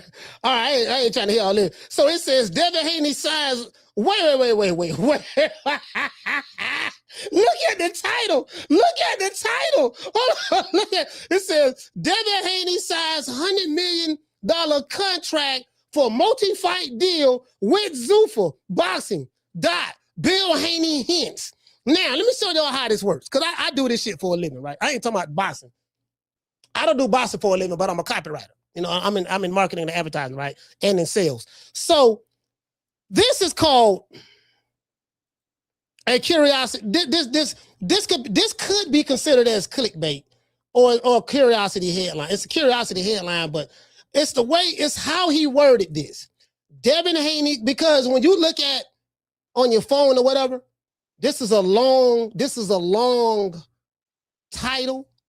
So it's going to be cut off when you look at it on your phone. It's not going to show the entire, you know what I mean? You're only going to see these first ones, right? That's why, you know, in advertising, they tell you want to put the best shit, your best words in the front. Devin Haney signs $100 million contract, and it may cut off right on the phone. You got to click on it to see. And then you think for a multi-fight deal with Zuffa Boxing, hints, Bill Haney hints. But when you look at the tweet, I'm like, how do you get Zuffa Boxing? And Bill Haney hinted that Zuffa Boxing was gonna get him $100 million. And I'm like, bro, like, fam. Anyways, what I'm gonna do. Let's go look at what the people saying over here, and then I'm gonna drop these phone lines, and then I ain't really got nothing to say. I'm gonna keep my mouth closed on this. Shout out to over here. Let's see, team RAC. I think this is my main man. I want to say, is this Bernard Hackett? It could be them. I don't know. He said great way. He said great way to get generational wealth for your son and family. He said from one father to another, much respect. This guy got a Tank Davis thumbnail. He said Lil Devin can't get 8,000 likes on IG. This dude said, he said Devin can't get 8,000 likes on IG. Bruh. And he circled. He said Devin can't get 8,000 likes on IG. Bro, like this, like, fam, Devin Haney is successful. He's successful. I'm trying to figure out what is he laughing at. He said, look, Devin can't get 8,000 likes on IG. And he got a laughing, crying emoji. But I'm like, the man is a millionaire, fam. What are you talking about? Anyway, this guy say MVP dad secured the bag for you and yours as you should. Okay. This guy, again, the same guy, he said $100 million. He said, your bitch boy son can't even get 1 million free views on YouTube. Boy, he hate hard, boy. He said, I wonder how many views he got. I know. Hey, the dude, he got to take that with thumbnail. Okay, fam, I'm gonna ask you a question. Hello, how many views you got? Anyway, this guy say exactly why Edward didn't want you anywhere near your son. He said the boxing machine, I guess he talking about Eddie Hearn, the boxing machine powers that be despise you for your witty chess moves. Real Devin Haney, without your pops, you'll be in a slave deal. Happy early Father's Day. You deserve it, Bill. Okay. So the people, there's a mixed bag over here, mixed bag. This guy went and asked Gronk. And he went and asked Gronk, which is like the AI over here. It's like the Chat GPT version over here on X. He said Devin Haney's father / manager just teased a new multi-fight deal for Devin Haney worth over $100 million before he turns 30. No official announcement or fight list yet. Speculation points to Zuffa Boxing, but it's a massive payday if confirmed. Okay, speculation. I got a question. Where are all these reports coming from?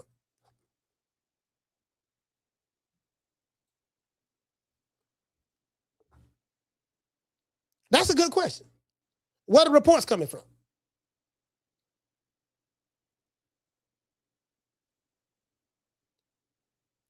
If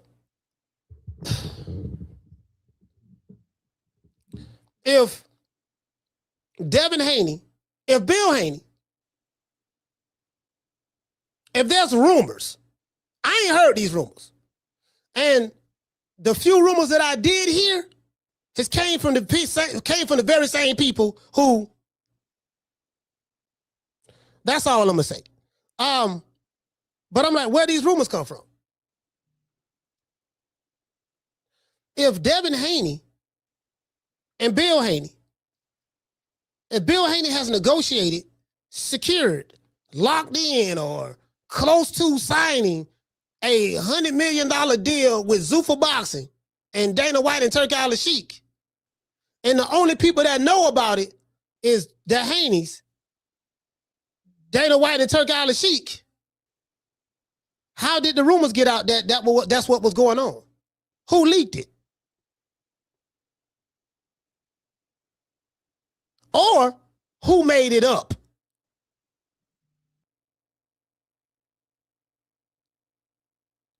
If I wasn't there, you wasn't there, he wasn't there, she wasn't there, they wasn't there, this is a private business meeting that's going on amongst people who are in the know.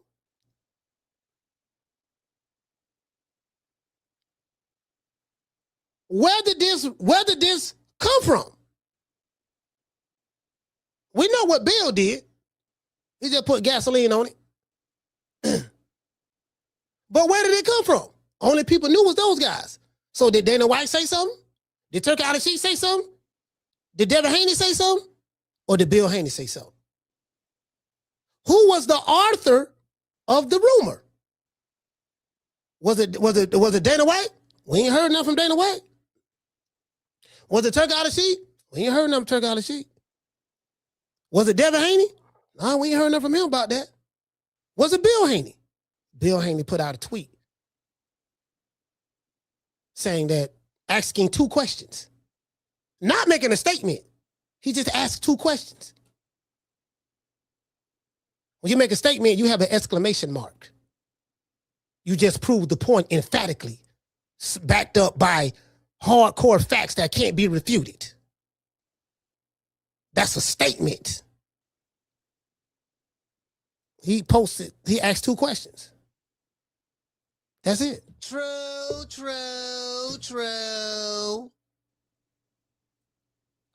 Again, I know how this shit works, so take it or leave it alone. Let me go ahead and drop these phone lines, man. Y'all call the show, man. You want to talk some shit? Call me. Start some shit, bitch. Sup, fool? You gonna talk shit about me, homie? Where you from? Hundreds of niggas is waiting for your motherfucking call, and they all talking shit about you right now. Call the coach at 530-494-9636. We waiting on your bitch ass. Yeah, man. So, it is with it. So what do y'all think, man? Like the fans. Matter of fact, hold on. Let's go over here, because I didn't show y'all. what the people were talking about. This guy say, let's talk about this, Bill. Can we get details? Want to go live? I got a stream when you are ready. So this guy trying to get Bill on. This guy said, your mans don't even be headlining his own fights. So this guy laughing. This person said, this is believable only because Dana White wants to say, we got it like that. Bragging rights, because who in the hell is going to pay 15 for Ben? He did it to step on Eddie Hearn's toes. Yeah, for what I'm hearing, Conor Ben ain't getting no 15 million for no one fight. He got a multi-fight deal. So that was a rumor that was put out there, but he never said it was for one fight, 15 million for one fight. Never. You know what I mean? But anyways, because I read language, I understand language very well. Caller, what's your name? Where you calling from? Jamie from New York. Jamie, talk to me. Hey, Coach, Blood will say anything to get the views. He don't care whether it's true or not. He just wants to be first, bro. I know that's what it's about. So, but then next time he texts you 3:30 in the morning without facts, tell him to go to sleep, bro. Come on, man. But no, Blue Blood ain't text me 3:30 in the morning. Oh, my bad. My mistake. I apologize, then. My bad. But all right. So I like Debo, man. I like Debo there, and I will never bet against him. I mean that.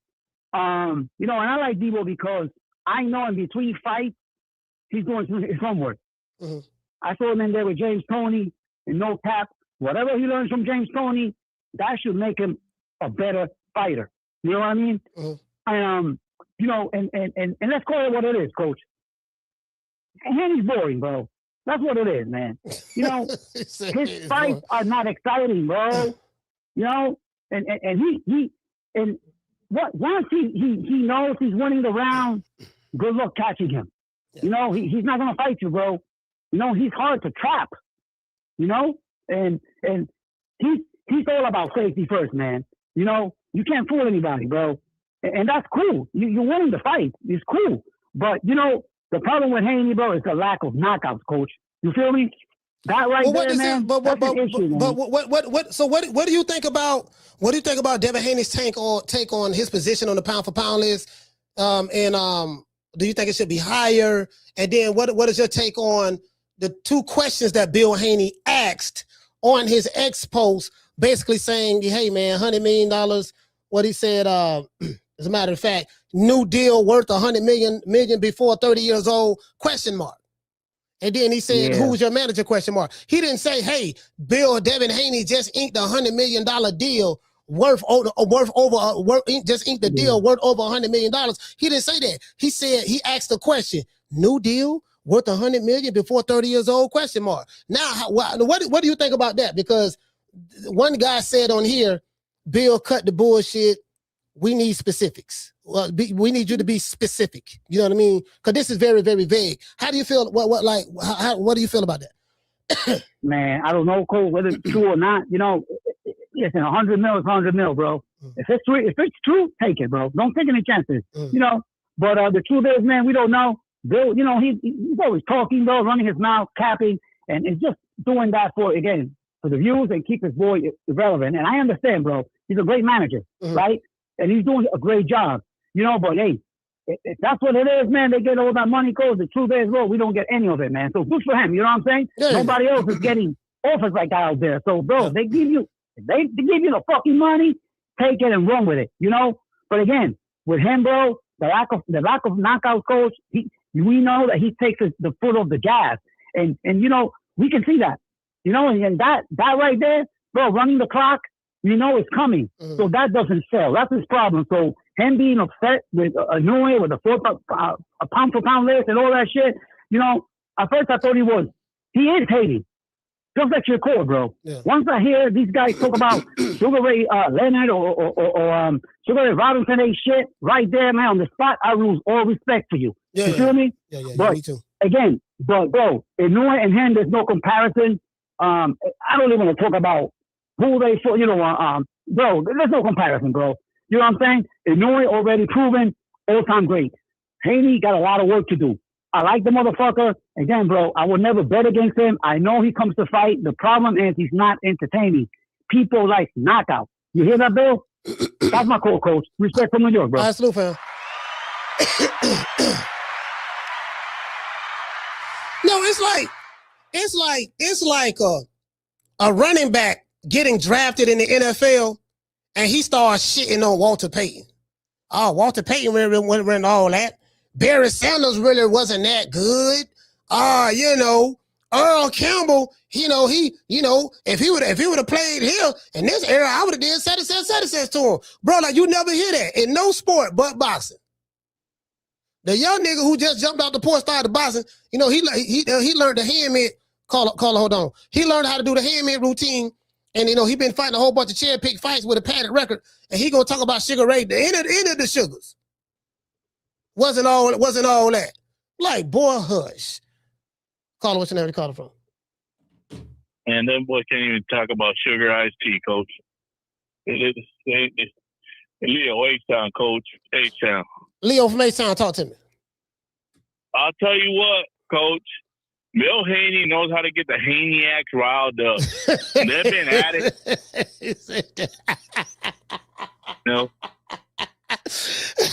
Leo, don't be calling hating, man. Leo, now come on, Leo. Stall them out, Leo. The Bill is doing a magnificent job.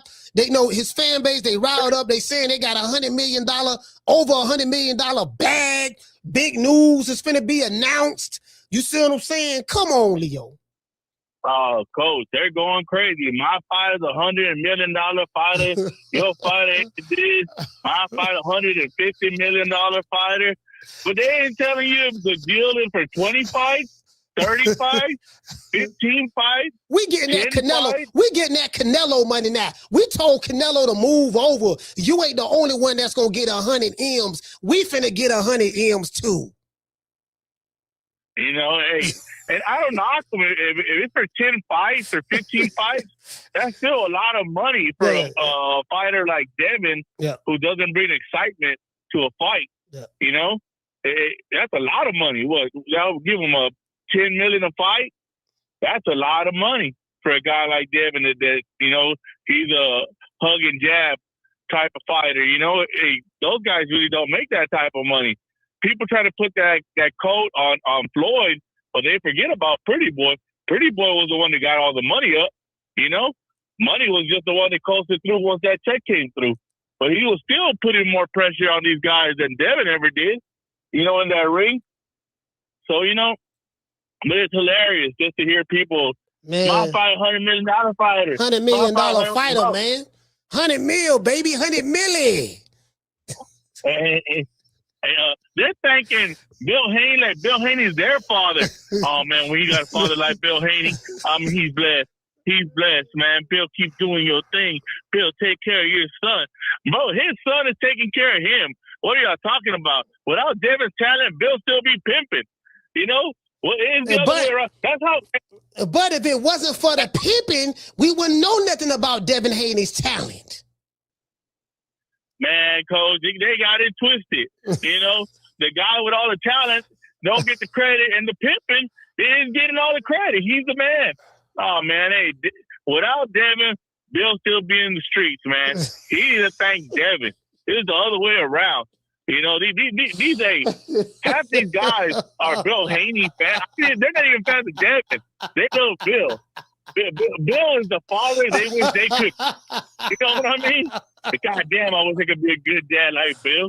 They don't even know if Bill's been in his life. They don't even know if Bill was pimping until he turned 16. They don't even know where Bill's been at, but they got this conception of Bill that he's the best father, best manager. He could be signing his life away right now. Listen, for $100 million. Bill Haney is the architect.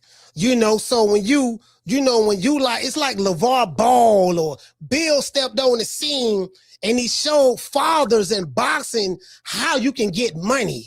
Coming from the mean streets of East Oakland, you saying that Bill Haney is riding off of his son's talent. But but I say this to you, Leo, my brother. You're putting the wagon before the horse. Had it not been for Bill being in the streets, slanging boulders, pimping, putting his game down, on Fillmore Street, you see what I'm saying? Had it not been for him doing that paved the way to be able to come up with the money to train Devin Haney. Have him go travel all around the United States, sparring, training with different legendary trainers. Had it not been from the money that came from the pimping and slanging, we wouldn't be talking about Devin Haney. So how are you going to dismiss the apple tree, but accept the apple? Had it not been for the tree, we wouldn't have no apple. You dig? So come on, Leo, tighten up. Come on, Coach, man. You know better than that. Without the horse, Bill would be another guy in tight pants and a hat. That's it.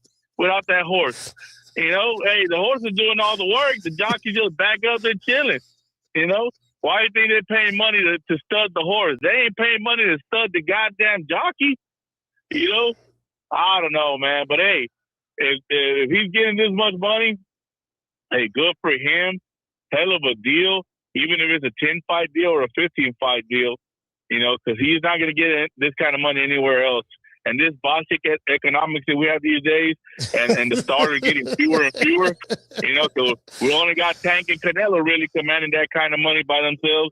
Everybody else pretty much died out, and Tank can't stop hitting the women, and Canelo's on his way out the door, So it is the way to get it. They're getting ahead of the crowd right now. So I advise Ryan Garcia, I advise the Tiafimos, go get that super money where they're willing to give it right now, because once boxing sells down, there ain't no more stars. And y'all guys don't sell. It don't matter if you're black, white, don't matter. That don't sell in America, and we're in America.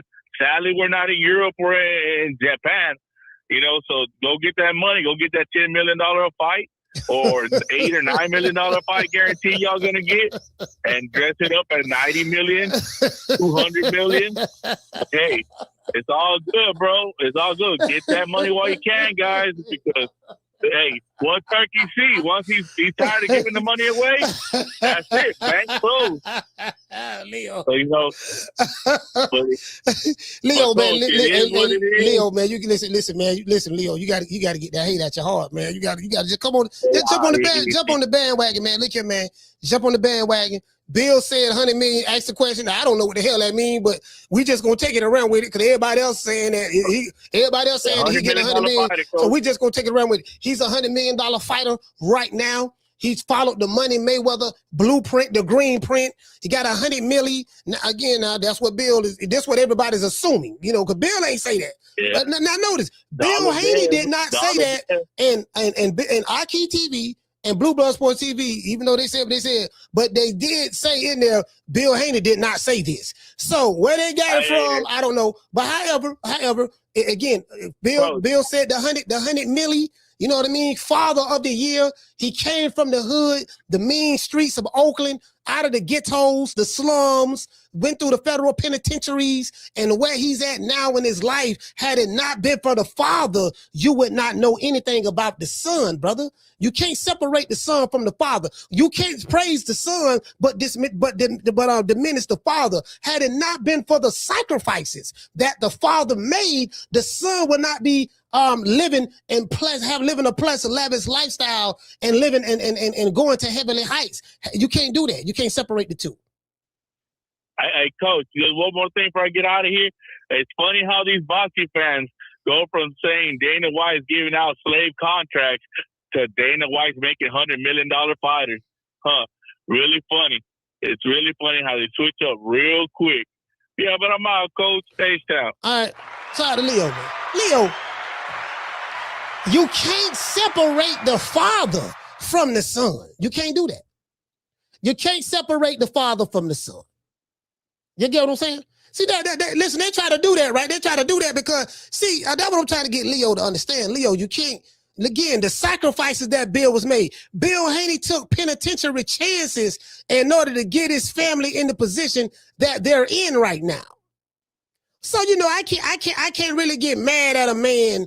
You know, the man did what he had to do, like Rap Transfer. He took penitentiary chances. You see what I'm saying? Shout out to doggone Mitchell. He say, Coach, this ain't the Bible. Hey, Mitchell say this ain't the Bible. I never said it was. I never said it was the Bible. You brought the Bible up, brother. You did that, not me. Shout out to Akila. Akila, what's going on? Dr. Mario, what the link read, baby boy? What's happening? Dr. Mario in this bitch. Green Eyes P, what the link read? Shout out to Dr. Boston. He said Bill Haney equals chump. Man, Dr. Boston, man, you got to stop hating on Bill, man. You got to stop hating on Bill. The man doing big things, brother, for his family. I can't get mad at that. Shout out to Lonnie from the Chi. Lonnie from the Chi, talk to me, baby. What's going on in Chi-Town?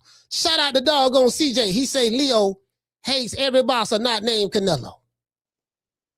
Big Mason, Flint, Michigan, stand up. Shout out to Big Mason, my brother. Shout out to Curtis. He say Leo has a great heart full of DHP hate. I love it. Leo, hey, Curtis, come on, fam. Curtis, this is a celebration. You know, they say now, according to Aki TV and Bill Bluebird, listen, you know, and then Bill Haney tweet. So you combine that three together. I got an idea who put that information out there, but that's neither here nor there. They working on they 100 milli, baby, 100 milli. You get what I'm saying?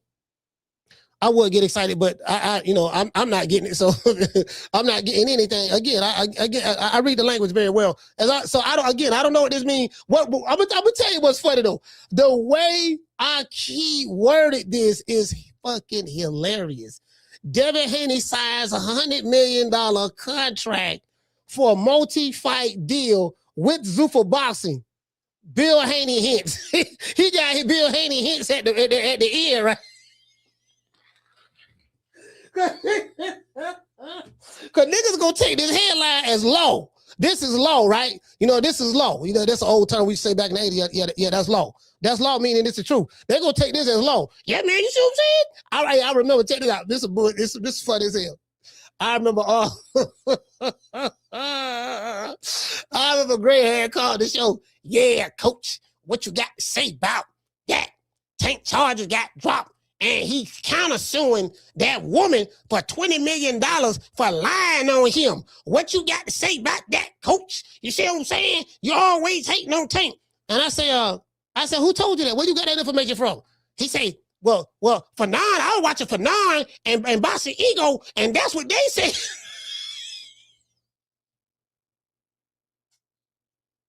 I say, bro. I say, oh, okay. True.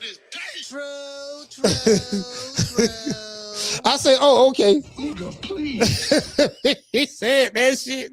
He said, yeah, see, Fanon and Bossy Ego. I was like, man, come on. All right, Gray. You know, Gray had don't curse me out. Gray had don't curse me out talking shit. Now, again, as I said before, you can't diminish.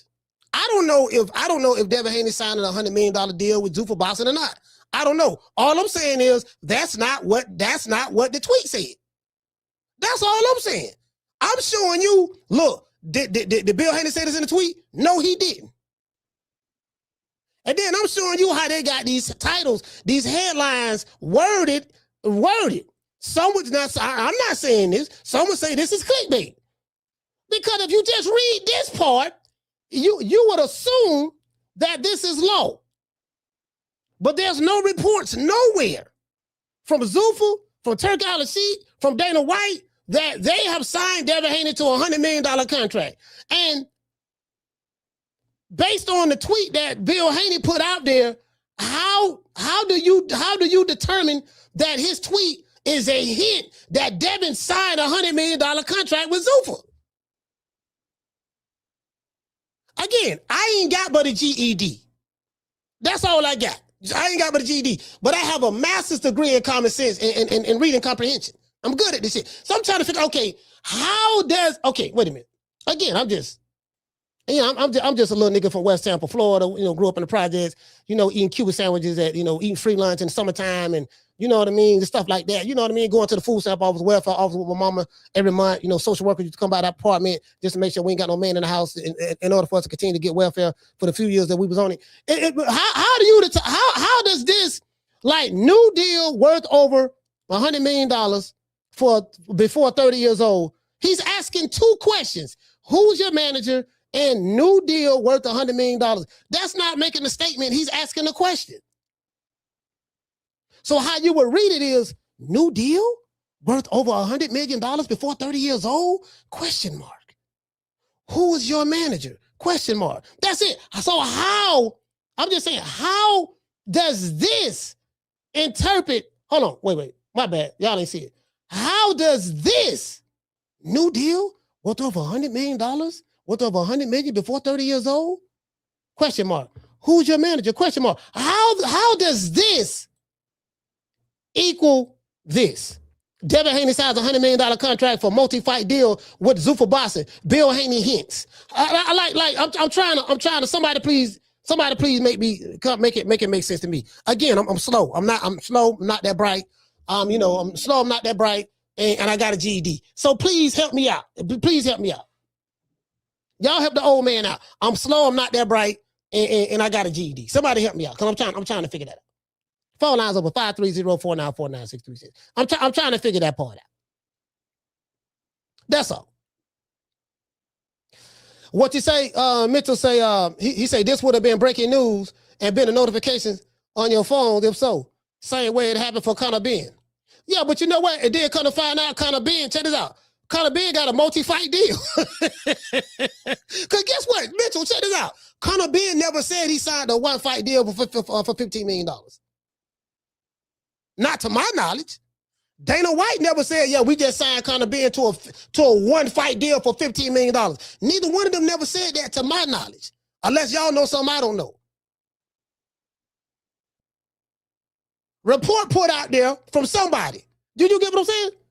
Because now, from what I'm hearing, Eddie Hearn is supposed to be suing Dana White and them because he wanted the right to match whatever they was offering Conor Ben.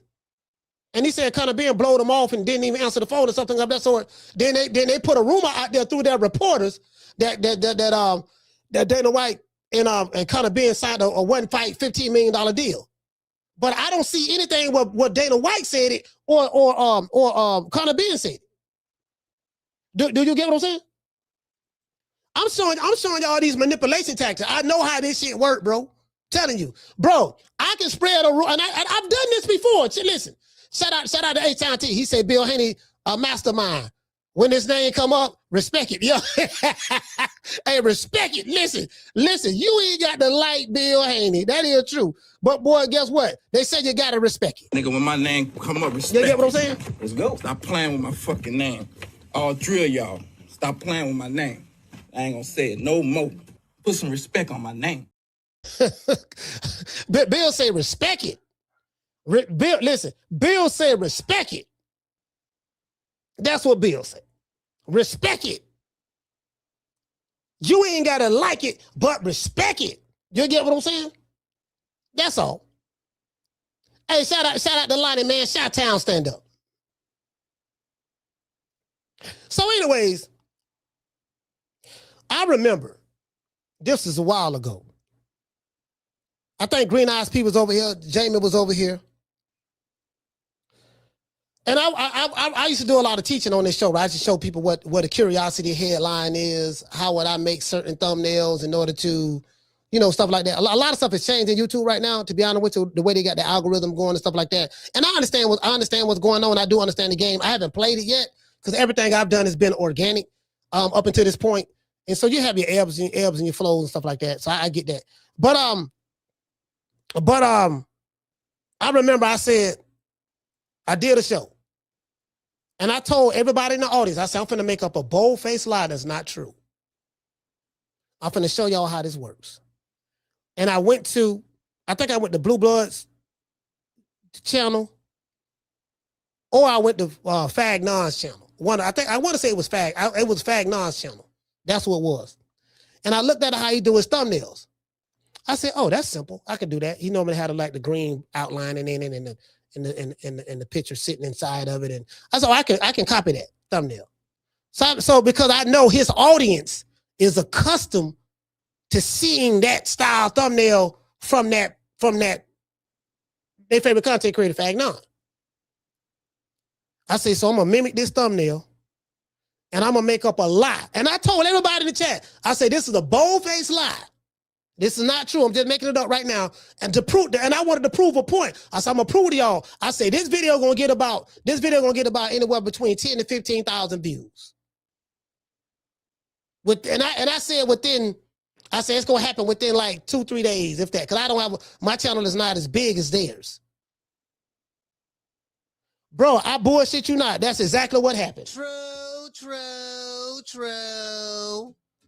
That's exactly what happened. Hey, shout out to Ham. He said, I was there too, coach. Okay. Shout out to Damien. He said, I remember that. Bro, I'm telling you, I know how Damien, I know how this stuff work, bro. The people, I know how this stuff work. I know propaganda when I hear it. I know clickbait when I see it. I listen to language very well. All this shit is about propaganda. That's what it's all about. Again, in the mainstream, and again, I'm not saying these guys are clickbaiting or whatever. I'm not saying that. You know what I mean? What I'm saying is I know the game. I know the boxing content creation hustle. Now, I haven't participated like I should be participating. Could to be honest with you, I should be doing the same thing. It's just that it's just my life outside of this podcast.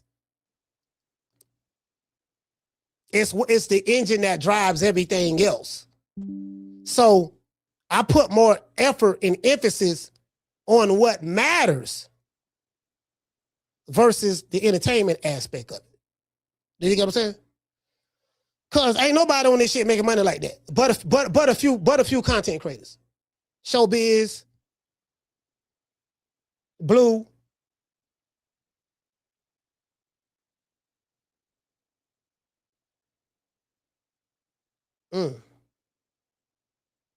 Maybe Southpaw, maybe Shigo, and maybe Fagnon. Oh yeah, in the boxing voice. Those guys probably doing pretty well. Maybe they might be doing 6 figures a year. Maybe they might be doing 6 figures a year. Showbiz he's definitely doing that and so more than likely, because he got sponsors and stuff like that. So he's definitely doing it. But it'll be Showbiz. He'll be the top guy, and then then it'll probably be like, again, maybe Ness or Blue or whatever. Shigo,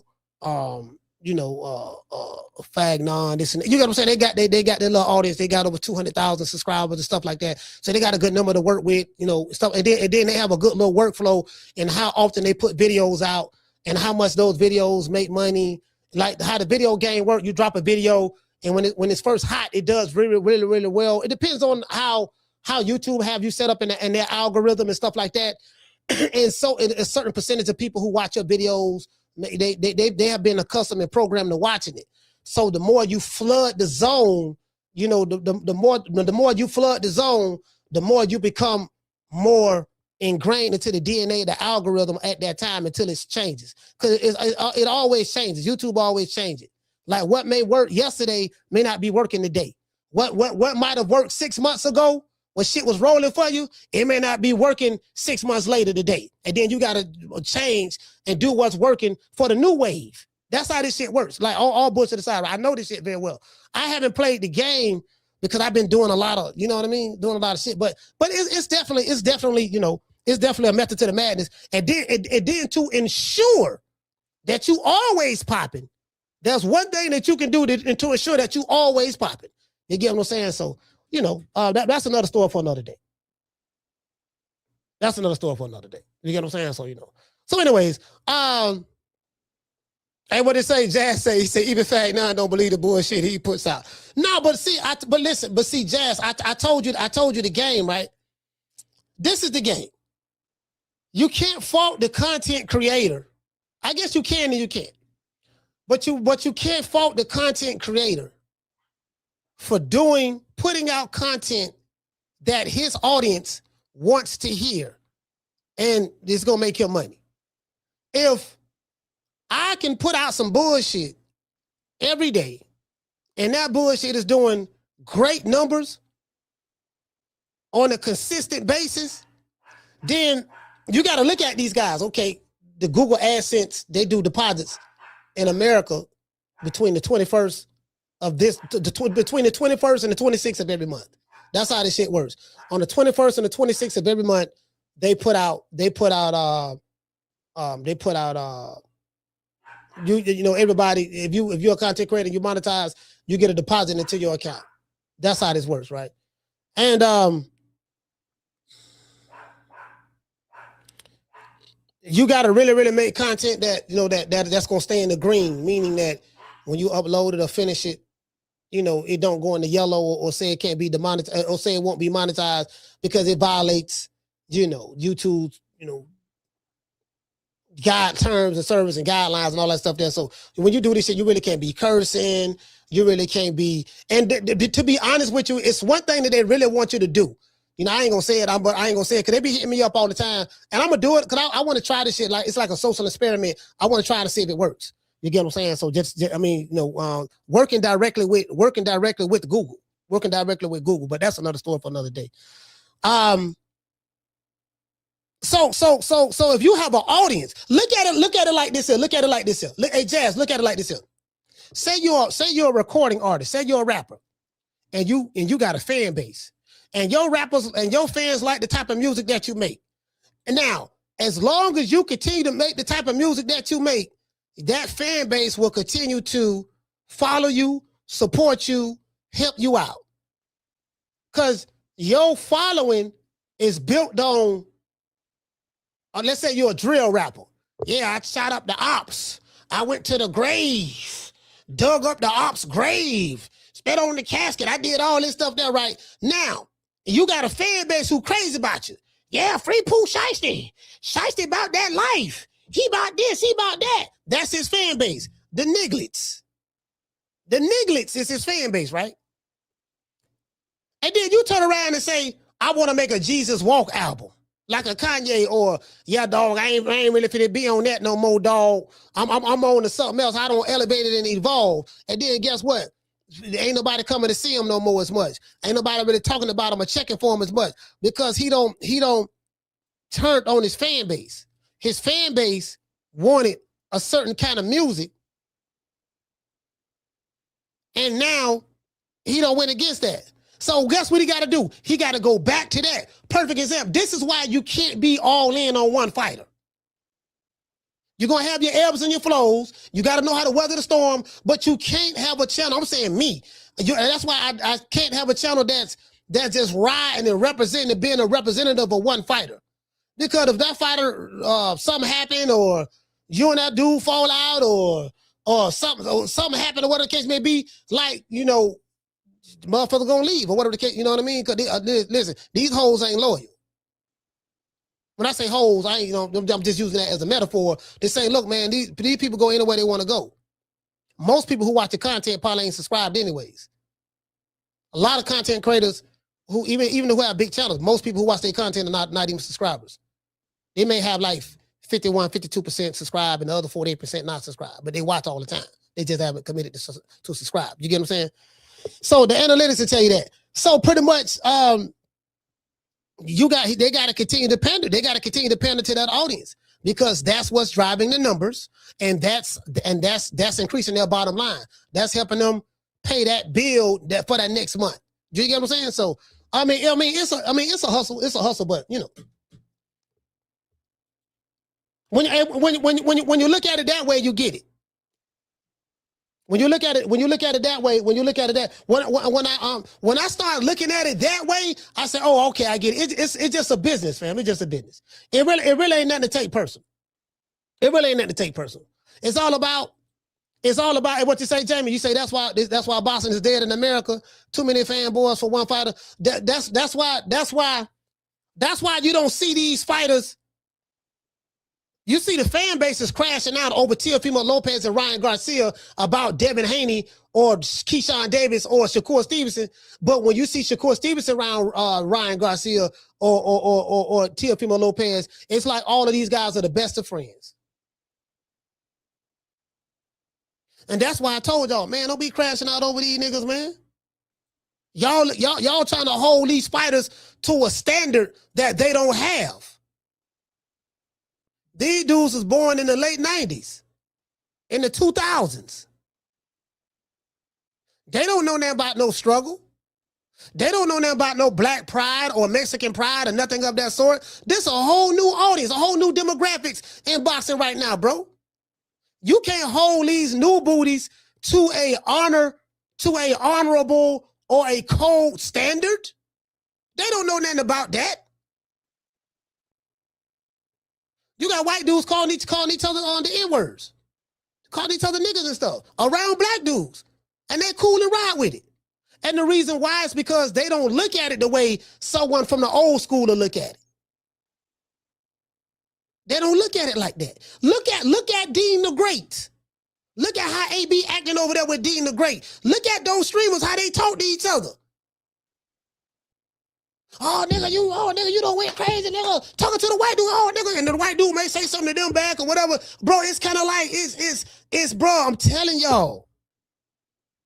This shit ain't worth getting emotional about, fam. Once I realized that what's here, I like, oh.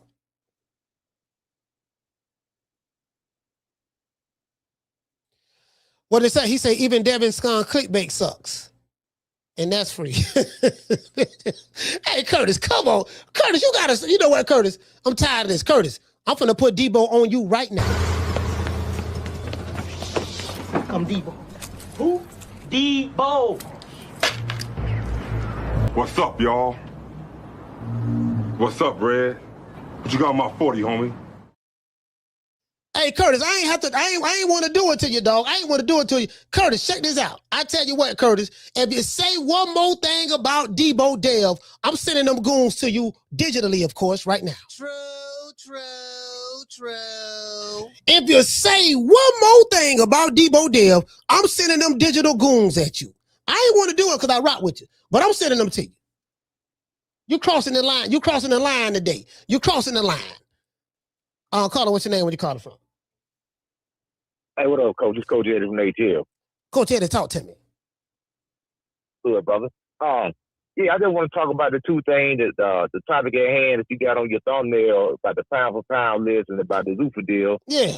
So, like, to me, as far as the Zuffa deal or whatever, I think that's just Bill, being Bill himself, using, he got some pro channels who put out stuff and just basically just starting a media frenzy online. Because now you got people arguing about this, folks getting mad.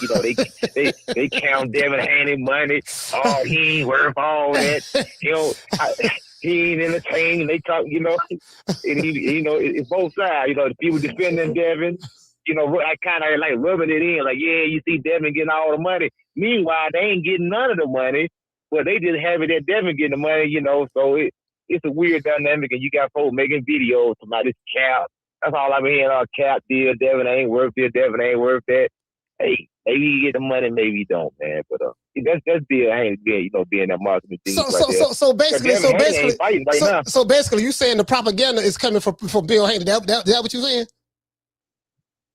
I believe so, but it's smart though. Bill always been good at using the algorithm, man, and social media, man. That's smart. He's very smart. Very astute. Yeah. Keep it. Like I say, his son ain't fault. He been out of range in November. Yeah. You know what I mean? You got to keep his name out there. So you got to keep his name out there somehow. Got to keep his name out there. I mean, if we can't fight in the ring, we can fight on the internet. You know what I mean? But it is. We gonna fight on the internet. It's gonna be some fighting either in the ring or on the internet. But it's gonna be some fighting. We're gonna be some fighting. And as far as that pound for pound thing, man, the pound for pound list so fugazi now. Because to me, I consider pound for pound like an extraordinary boxer, like a dude that got a goddamn cape on his back. Mm-hmm. You know what I mean? Undeniable. Like this dude is pound for pound. Like Roy Jones back in the day, pound for pound. Floyd Mayweather, pound for pound. Manny Pacquiao, Terrence Crawford, guys like that, Holyfield, Lennox, Sugar Ray Robinson. These dudes on the pound list, they beat one guy, and they think they shoot straight to the top of the list. Dude, you beat one dude. How you gonna? You ain't got nobody worth to justify you being number one. Usyk, pound for pound, going in there with knockout artists, much bigger guys, beating these guys in their hometown. You know, I mean, fighting dangerous guys. They ain't just beat. He fighting guys they can knock his block off. That's pound for pound. Because Anthony Johnson could knock that man block off. Daniel Vardy, all he do is a big punches, man, and he going there getting the job done. Tyson Fury, he beat him. So it's just like they give these dudes pound for pound criteria for doing the bare minimum, man. To me, it ain't enough just to win. It's how you win. You know what I mean? Yeah, you can win, but how did you win? Yeah. Did you make it look great? Did you dominate your opponent? Did you dismount him? Did you take him apart? Did you go against all odds when everybody said you couldn't win and you went up there and did it anyway? To me, that's pound for pound legendary stuff. But some of these guys that's on that pound for pound list, man, I don't agree with it. But like you said, the Ring magazine, they don't water it down so much. Okay. So what's your criteria then? For any fighter, irregardless of race, color, or creed, take race, color, and creed out of it, and tell me what's your criteria to be on the pound for pound list. To me, pound for pound list, it ain't just about the accolades. Because like I said, you can fight a champion. It's about going up there and beating somebody that they said was the name.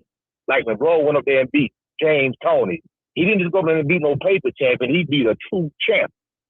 You know, and made it look easy. Like when you do something legendary, you do something you ain't supposed to be able to do. When you do something just both of them, because Raw moved up from junior middleweight to middleweight, right? Was that middleweight or super middleweight? I forgot what it was. Yeah, I think it was middle. It was middleweight. Yeah, he moved up because he beat B-Hop at middleweight, junior middleweight, I think. Then I think he moved, or he beat him at, I forgot what division he beat B-Hop at, but then he moved up.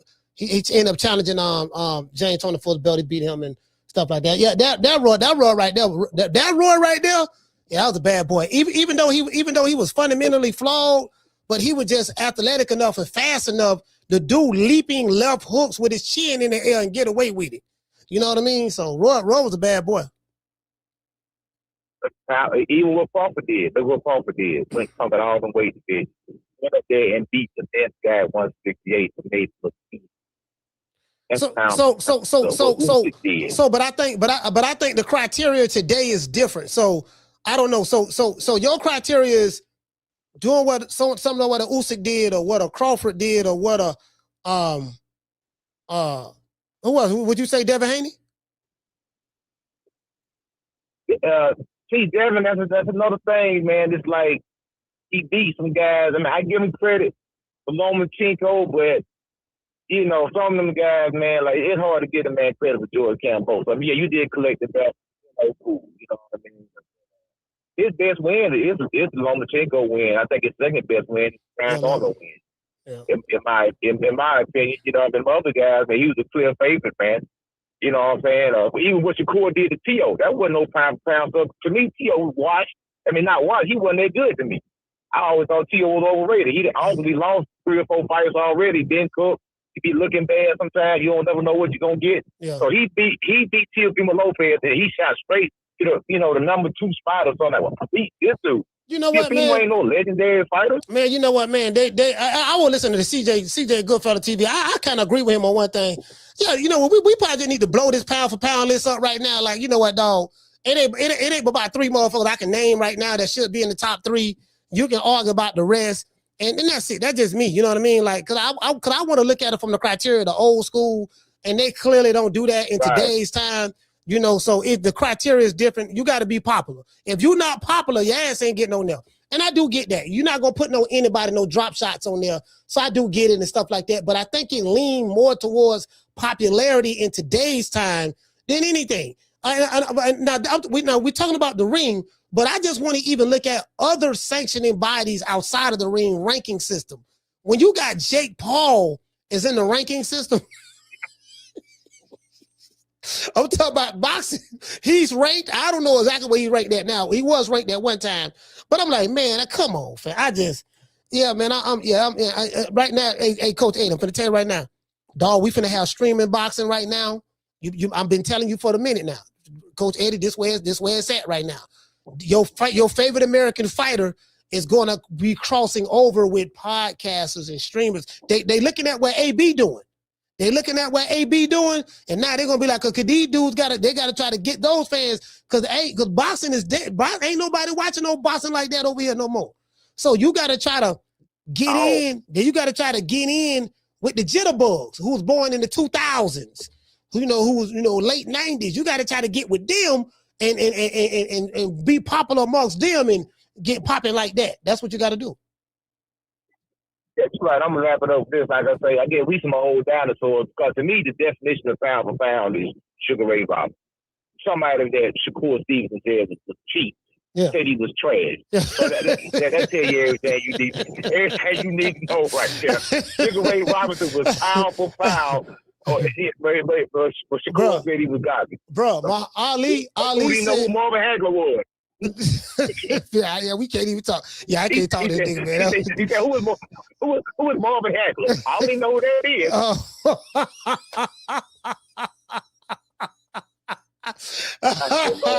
Yeah, I'm done. All right, man. Shout out to Coach Eddie. Yeah. When Shakur said that, yeah, okay. Yeah, all right. Woo, Lord hell, boy. Lord hell mercy, boy. These niggas, boys, a motherfucker, boy. They able to nigga say, yeah, Shakur did shit on Sugar Ray Robinson. Shit, how you shit on Sugar Ray Robinson? Even Muhammad Ali said this. He said, I say I'm the greatest heavyweight of all time. He say, but when it comes for pound, greatest boxer of all time, that's Sugar Ray Robinson. Born Walker Smith, but he ended up changing his name to Sugar Ray Robinson illegally. He can do everything. Fight any style. Moving up and down weight division. You get what I'm saying? So I'm like, man, I mean, it is what it is. Yeah, when the nigga say that, I'm like, yeah, all right, man. And guess what? In their mind, they're right.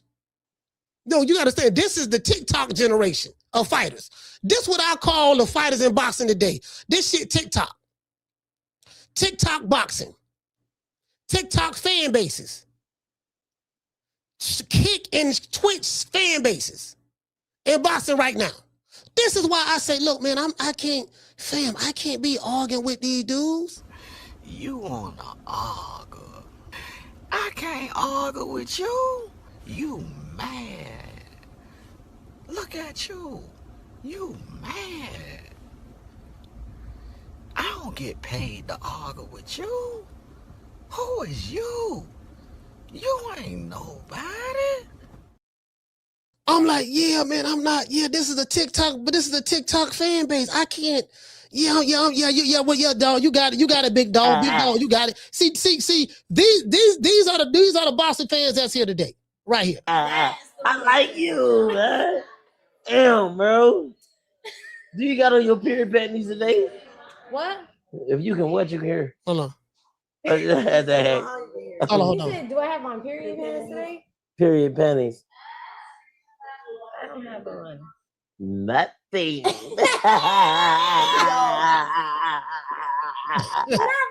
I love it.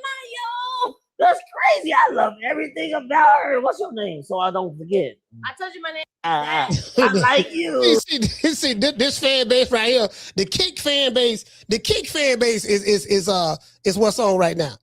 Caller, what's your name? Where you calling from? Hey man, shout out to that True Media podcast. I mean, and being that we're gonna get off the AB joking, let's get on the real thing that's smoking, man. What did I tell you, coach? I say we never run out of options when you're as talented and skilled as Debo is. You know what I mean? And guess what? I'll tell you one other thing is, if anybody don't like it, well, guess what? They can fight for the position. You dig what I'm saying? Instead of crying about it. You know? What's happening, coach? Bill, Bill, we want to get straight to the point. The people want to know, because I saw IKTV video. IKTV worded the video basically saying that Devin Haney has signed a $100 million contract for a multi-fight deal due for boxing. Shout out to Bill Haney hits. Shout out to everyone covering it. You don't got to hear. It's a whole lot of zeros, and it might sound like I'm the new hero. But guess what? Man, come on, man. And you know, the best thing about the situation is Devin never puts himself in a situation that the other fighter can't make their highest payday. You know what I mean? So, I mean, it's,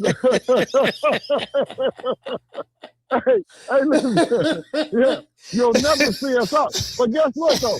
I had to come to True Media, and guess what? And I'm going to tell you one thing else. The fighters going to get paid what they want, and guess what? Greg can finally get loaned what he needs. Listen, man. Listen, you ain't okay. Do Devin Haney have a deal, $100 million deal with Zuffa Bossing and Dana White? That's what we want to know. Yes or no? No. Listen. I can't make no more announcement of what I already done did. I done gave the people. Now, guess what? They stay tuned. And if you listen, if you don't believe me, then shame on you. The people, Bill, you got digital gunfights going on right now. People online making content. I'm watching the content on X. They debating. They challenging you. They saying you're lying. They saying you're capping. Then you got Devin Haney fans. Then you got Devin Haney fans saying that no, man, they happy. You getting generational wealth for your son. There's a battle going on, Bill. You got to clear this up. Clear it up for us, man. Well, guess what? Oh, now's the time that you drop. What is that? Huggy Bear. Drop that Huggy Bear on them one time, man. There's a platform stage. People pimping, sharp as razor blades.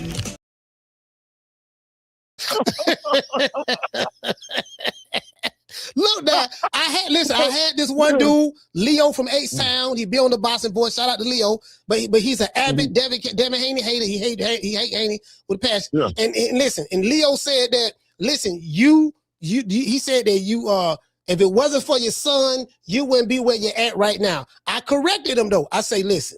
You talking about Bill Haney's past, pimping and this and that. I say, listen, but it was the sacrifices that Bill Haney made is the reason why his family is in the position that they're in right now. So you can't say you like the fruit, but don't like the tree that the fruit come from. You can't say that. Yeah.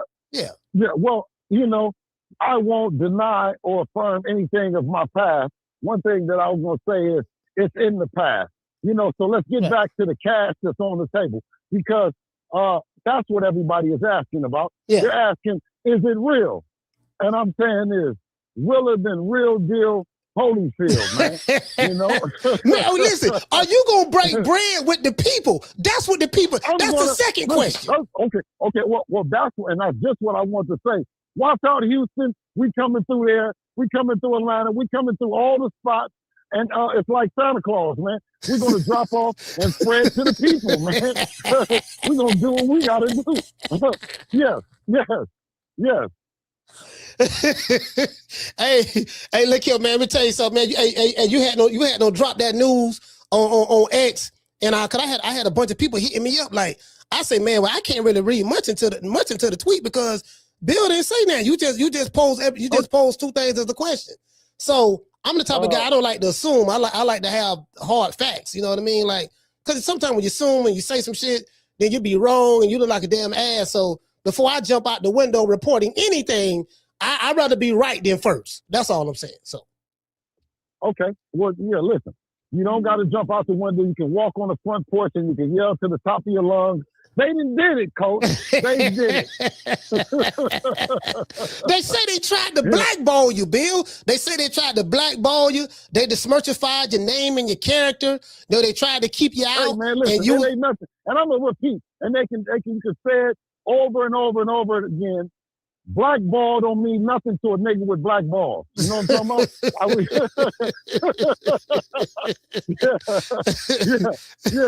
Yeah. We came in the game with that. I mean, but one thing that, like I'm saying is, I want our story to reflect that anybody can do it.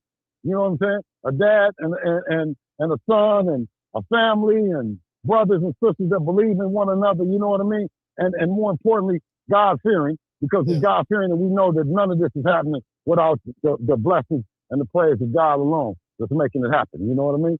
Because we've overcome some things that traditionally, man, father and son don't overcome, so we pray a lot, Coach, we do. Man, listen, we over here kicking in a lot of stuff like that, right? But I always say this, I say, listen, man, because I understand. I say, man, that man made sacrifices to put them in the position that they're in right now. So, you can't really hate it. Like, to defy the odds in order to get to where you at, is amazing within itself. It's kind of like, it kind of remind me, I haven't seen this movie yet. I want to go see it, but they said in the Michael Jackson movie, you just can't make no one movie about Mike because his career is just too massive. You would have to make an album about you would have to make a movie about every album he made. That's how big he was. But I say all that to say this, you made the sacrifices like Joe Jackson. You did what you needed to do, and now, like you saying, you saying without saying that the money is real. So you saying the 100 milli. So Devin is going. Okay, so Devin getting Canelo money. Hey, listen, man. We don't count nobody else. We ain't doing no pocket watching. You know what I'm saying? But I'm gonna tell you this. That's all they doing is pocket watching online. Listen. At 27, to have a situation that we can pull off and be under 30, you know what I mean, and be able to make the kind of money that you know what I'm saying, is on the table for us. It's record breaking. It's you know what I mean? It's alhamdulillah, bro. That's all I can say. But you know what? I just saw something that came in, and I think that you had hit me with it. I'm not sure if you hit me with it because somebody else hit me with it. Take a look, and is that in your text? Let me see. Did you hit that me or did I?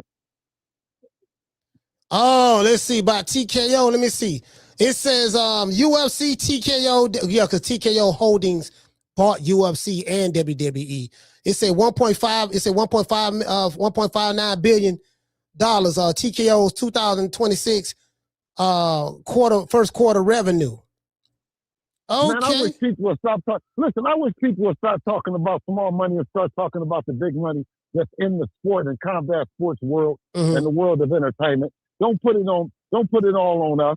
You know what I'm saying? Y'all get y'all some of it. You know what I mean? Because it's out there. You know what I mean? And I hope that our story reflects that it is possible. You know what I'm saying? Stay down. You know what I mean? Until you come up. That's all. And everything that we're doing represents what the Muhammad Ali Act is all about. It's being able to get paid your worth in the open market. It's being able to explore deals that are life changing, that are career. You know what I mean? Career defining. And I think that we've always did our best, our team, to keep Devin in a position that, you know what I mean? He's right there making the things happen. You know what I mean? We've carried shows, we've carried networks, we've carried companies. And I think that this is what I'm kicking is just a reflection of a cultivation of everything. So Bill, in order for Debo Dev, to get this legacy defining contract, he have to fight somebody. So give me some names. Who is he? I'm pretty sure he ain't gonna get $100 million deal fighting Kermit the Frog. He gonna have to fight the top guy. So give me some names? Is it Keyshawn Davis? Who did Canelo fight? Let's see. He fought Floyd, Kirkland, Trout. No, I think that was before his deal. I don't know if the deal was before that, but nevertheless, what I think the Crawford, the Canelos, the Devin Haney will do and sign up to do is to fight the best fight that they can available, and that's all that we can do. You know what I'm saying? We know that we're in the mix. Devin is the best welterweight in the world. Period. So it doesn't matter who it is next. It's more important to us that there is a structure moving forward. You know what I mean? And not all this talk about what is Devin going to do next and does he have any options and all this other shit. I think that it's a great opportunity to put that narrative to bed if the people don't mind. But if the people prefer the other, then hey man, we might consider that. Hey, you know what? I mean? Do they like the fact that Devin is the hottest free agent in the game and able to make all of the fights that the people would like to make happen? Or do you prefer Devin showing you that he's worth all the structure that a company would like and a company would like to build off of and where? You know, right now what I noticed, Bill, there's a lot of businessmen in boxing. So you're gonna check. There's a lot of businessmen in boxing right now online. And I know you say we won't cut other people's pockets, but right now, you have people from both sides. People who like Devin Haney and people who don't like Devin Haney are doing that. They're having arguments, debates about potential money that Devin Haney could or could not be doing. So one breath they say we don't pocket watch, but in the other breath they pocket watching. So I made an exception to the rules. We have something called Pocket Watching Tuesdays over here.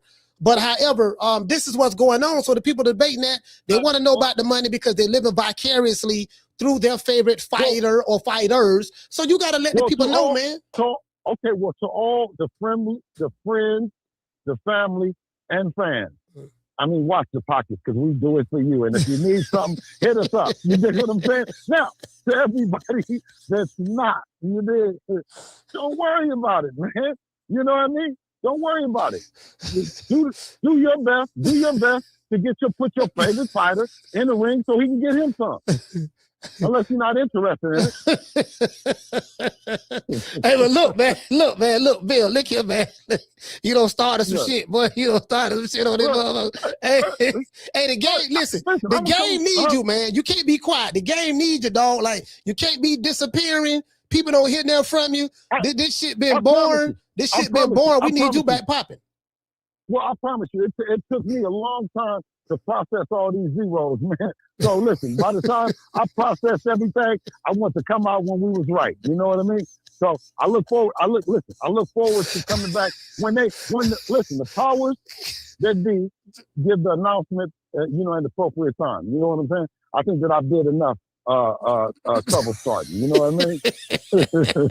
Okay, now we're gonna hold you to this now. When y'all get the money, when the powers that be make the announcement, you gotta let a nigga hold something. You gotta give something back to the community, Bill. Now that's all I'm saying. Now you came from nothing. You're known. Now I've been around you, so I know for a fact that it ain't people. A whole bunch of people hate you. I've been around you. I seen people come up to you and want to take pictures with you and all that stuff. Coach, I promise you I need you to come with me because all my pockets will be full and so will yours. Now, come on now. But listen, let me tell the people.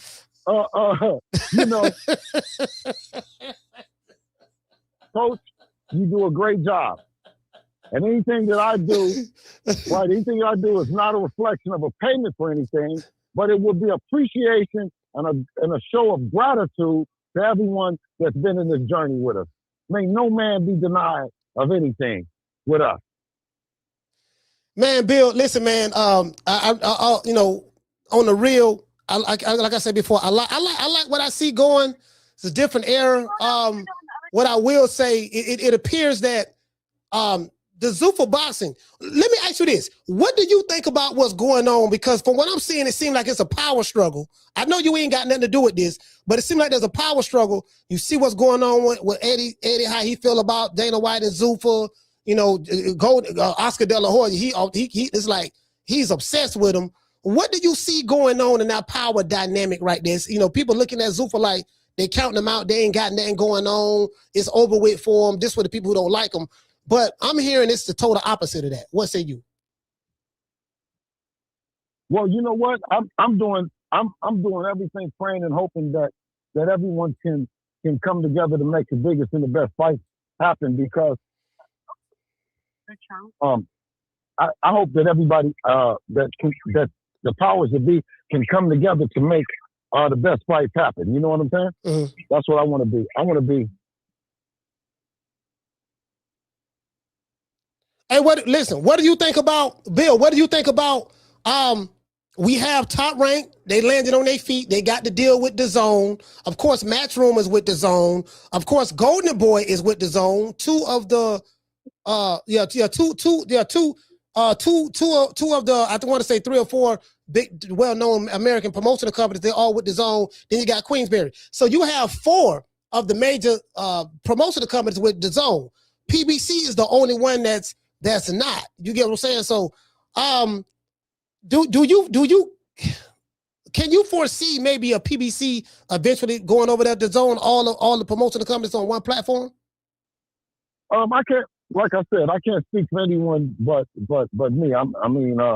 We're willing to work with everybody that can be worked with. You know what I'm saying? Like if someone hasn't worked with us, that's on them because we've tried to do everything. I think our last situation we done what we could to work with PBC, and there was no money. Yeah. And I think that, everyone said is we should bet on ourselves and all that.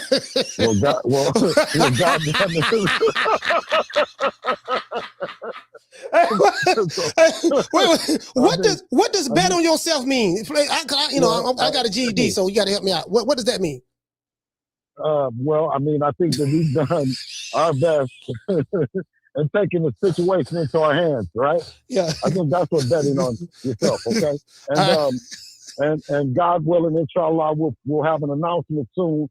And what we were able to bet on ourselves, we'll be able to offer somebody something where they couldn't offer us anything. I don't want to ever go into something and saying that. You know what I mean? So you can look for us offering somebody something versus not. You know what I mean? Even though, we're straight. You know what I mean? I think what he said was, he was straight and we should be able to find ours. So we managed a way to find ours and his. You know what I mean? And we'll be back. We'll be back. Well, look. Listen. Tell Debo. I said that. Look, man, Bill. I got to work with you because you the manager and the promoter.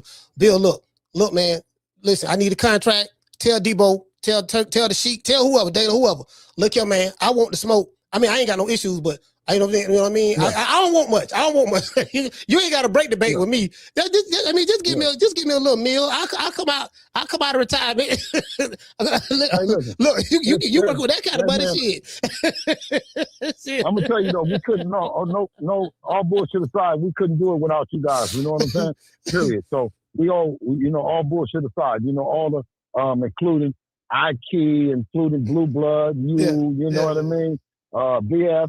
7-8, everyone. You know what I'm saying? We couldn't be in this position that we're in if we didn't have you guys, because we know that traditional media, or what we I don't want to say old media, but I just want to say traditional. You know what I'm saying? Yeah. Right? Because they're still got their same thing, and I don't think that we could mix it up the way that we did if we didn't have you guys. So I always feel in debt to come over, share news, talk, do whatever. You know what I'm saying? Hey, look, Bill, listen, Dev got a big enough name. You gotta go over there. You gotta go in that streaming world too, bro. You gotta do that. He can do it. And listen, Sean, okay, if Dev don't do it, Sean can do it. Yeah, man, go in the streaming world, bro. I mean, you ain't gotta do the gang goofy shit that's what's going on with AB and stuff like that. You know, he got a substance abuse problem, but it appears. But you get what I'm saying? Like, you gotta cover all the bases. I promise you, bro. Our main plan is to go in this gym and stay ready to fuck these niggas up. Period. That's what our whole job is right now. At Devin at 27 is to be the best fighter in the world. You know what I mean? Mm-hmm. And take all the fades. So and the streaming is part of it. But as a youngster, you know what I'm saying? Growing up in boxing, right? Devin's whole thing has been always to be a fighter. That's why you can see what he's leaning into. He's training like a motherfucker. Yeah. So, you know what I mean? Where other guys say they're not training and they leave all these other excuses. I think that's why he's also picked for his professionalism and is willing to the main narrative be the fight game. So, but Bill, is there a we talk about this before on this show, but do you feel that there's an effort, so to speak, because I do know that a lot of these promotional companies, they do use bots, disinformation campaigns that's going on. That's a part of it. And, you do a good job in trying to put out certain media fires and stuff like that. Cause we know it's a dirty game in the background. How do you navigate through that? Cause you're working with people. Some of these people may not like you. Yeah. But you got to understand, and then for anybody else that's listening, right? Because they work the box and all that, but they also know how much resistance you give them as well. So, I mean, if they're getting resistance and they're spending and they're campaigning and they're spending money for bots and all those other things, then they feel it. You know what I'm saying? They can feel by once they stop spending with the bots what it looks like. You know what I mean? So, it becomes one of them things that hopefully with me is you can't beat us, so join us. Yeah. I mean, yeah, for the most, because our shit is real. Our shit is real. You know what I'm saying? If you really, you really want your shit covered, you really want it to what's the name, then you do just like I do. Organically go over and you know what I mean, and answer the questions, answer the tough questions. You was the, you and Devin was the first ones that I can remember that really started this social media stuff. What is a fighter? Started his own podcast, not podcast, but his own YouTube channel. Yeah, like you started it before it really became popular for this generation.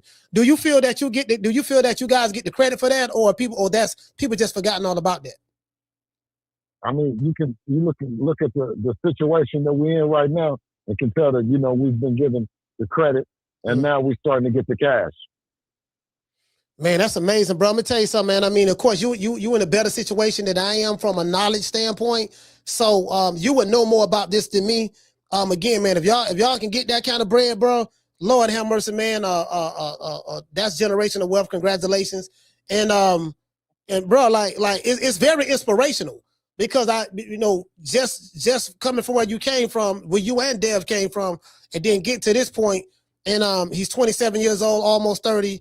And like I said, you know more than I do. So, like you said, when the powers that be decide to announce it, so be it. But yeah, man, that's hella fire, bro. That's hella fire for you to be able to pull that off. If you're able to do it. Absolutely. All right. Well, I'm looking forward to this next chapter in Devin's career. Inshallah, we'll, the powers that be and everything, and then Devin will get together and roll out the good news that we're looking for. All right. All right. All right. Shout out to Bill. Yes, sir. Right. All right, we'll see. So, listen, shout out to Bill Haney, shout out to Devin Haney. So Bill came on the scene and let us know, you know what I mean? Hey, man, I guess he say the money is real. The money is real. He say the 100 million is real. You get what I'm saying? And, I mean, that's what he say. So we gonna find out. So I don't know. Again, I don't know who it's with. Bill didn't really let the cat out the bag, and it's probably because he can't, probably because they're negotiating or whatever the case may be. But I don't know the structure of this said deal. I don't know what you guys got out of this. What Bill Haney said, did he bring clarity to you? Let me drop the phone lines. As a matter of fact, it's almost 6. We're gonna do part 2 to this. Did he bring clarity to you? Do you have a better understanding of what's really going on? Does it sound more real or tangible to you? Or do you think it's cap? You know what I mean? Well, let's give everybody a round of applause in the chat.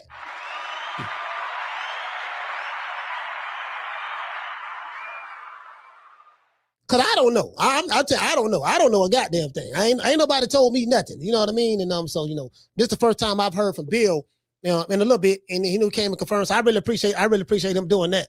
You know what I mean? So, cause one thing about me, man, like I say, I'd rather be right than be first.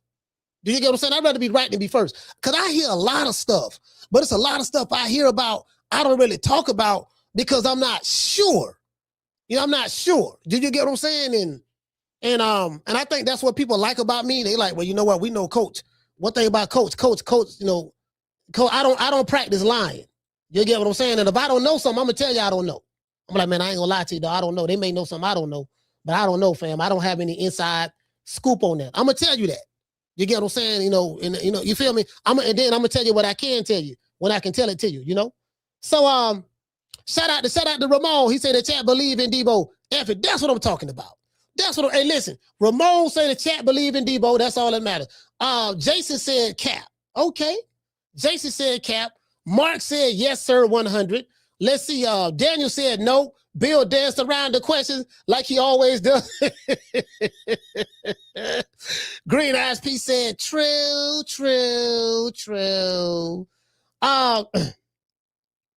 Let's see. Shout out to Dr. Boston. He said more info to come, Cole. More info to come, then. They breaking the bank. They breaking the bank. Bill, is it safe to say they're gonna break the bank? We got to do a part 2 to this. Is it safe to say they're gonna break the bank? Hey, look here, Ramon. Is it safe to say Debo is breaking the bank? Is it safe to say that? He said all I hear from Bill was we must internalize the flashulation gold rush. My brother. Since you said that, It's only right that I hit you with this. We must internalize the flatulation of the matter by transmitting the effervescence of the Indonesian proximity in order to further segregate, to preclude on the issue of world domination would only circumvent, circumcise the revelation that reflects the aphrodisiac symptoms which now perpetrates the Jericho's activation. Hey, what you say, WMS 7702? He say, why he say join us like it's a code or something? I think what he mean by that, brother, is this: you want to be on the winning team. What he's saying is he's opening up his doors. He's willing to open his doors up to allow those who may be on the fence to have an opportunity to jump on the bandwagon and be a part of the winning team. I think he just offering an olive branch. I think that's what he meant by that. Again, I'm not sure, but you asking, why did he say that? That's what I think he mean. You know what I mean? Shout out to Kendall Price. He said it's breaking the bank if the deposit hasn't hit. hey man, I was just saying, I was like, shit, they're gonna get 100 bill, boy. Yeah, right, boy. Hey, listen, I ain't gonna lie to you, boy. I don't know how I'm gonna, if I ever get $100 million, this I don't need 100 mil. If I get a meal, I ain't gonna know how to act. True. Nah, that's bullshit. I know that. $1 million ain't no money. I know that for a fact. $1 million ain't no money. So I mean, it's something, but it ain't. You can spend that shit in a day. One day that shit goes. So yeah, it depends on what you spend it on. So yeah, but yeah, still, all bullshit aside, if I get a meal right now, because I know what to do with it, because I don't made all the mistakes already. I don't fucked up some money. I ain't gonna lie. I'm saying in the past. I ain't never had $1 million, but I'm saying at one time I never had that. But I don't fucked up some thousands, bro. I have, you know what I mean? Just trying to learn different things and stuff like that. And it's not like tricking or spending money on frivolous stuff. No, it's really just trying to learn stuff. Like, when you don't have a mentor, you got to try to figure it out on your own. And when you're figuring out on your own, you're using your own money. You run through money, trying to learn some shit. And I'm telling you, bro, it be like that. For next time you know, goddamn it, it is what it is. Shout out the doggone Brandy, sweet like candy. But that's a beautiful woman now, boy. Whole lot of pretty honey dips in the. And what the honey dips at? So what's some at? Shout out to Keisha. There go Keisha. That's another one right there. You see what I'm saying? See, the honey dips is another. See, we need more honey dip subscribers. That's what we need. We need more honey dips. Matter of fact, let's pray. Let's say a special prayer that the boxing gods just rain on us a bunch of honey dips. Say, Lord, please, Lord, we just want some more honey dips, Lord. Just please, just let the honey dips just give us a chance, Lord. Just let them come over here and just, you get what I'm saying? We need more, because, I don't want to pander to, I need to probably watch more women's boxing, because I don't watch women's boxing like that. To be fair, I don't, you know what I mean? I watch the big names, Katie Taylor, Manna Serrano, Clarissa Shields, Alicia Baumgartner, stuff like that. Everybody else is kind of like, you get what I'm saying? So, we just need some more honey dips. There's a honey dip drought in boxing, because when I go to fights, you see a whole lot of women in the boxing ring. It'd be a whole lot, not in the boxing ring. It'd be a whole lot of women at the arena when you go to boxing events. So women do watch boxing. They may be going in there with their boyfriend or their husband or something like that, boy, the family night, but that's what they do. I want to dedicate this show to the hood. I want to thank the whole hood who came out here. I love y'all. I did this for the hood. Y'all know I beat that boy. Let's give everybody a shout out. Let me go ahead and pull my mixing board right here. Shout out to Dr. Boston. School X-Man. He said, Coach, I think we got the most honey dips over here to any boxing channel. Shout out to Green Eyes P. Shout out to the lovely Keisha. Brandon Sweet Like Candy. Dr. Mario. Let's give a shout out to the callers. Leo from H-Town. Leo, you got to get that hate out your heart, man, and come on and join the bandwagon. Just jump on the bandwagon, Leo. That's okay. We ain't going to tell nobody. Shout out to Jamie from New York. Leo from H-Town. Coach Eddie from the ATL. And we got to give a shout out to Bill Haney. I didn't know he was going to call. To be fair, I didn't know he was going to call.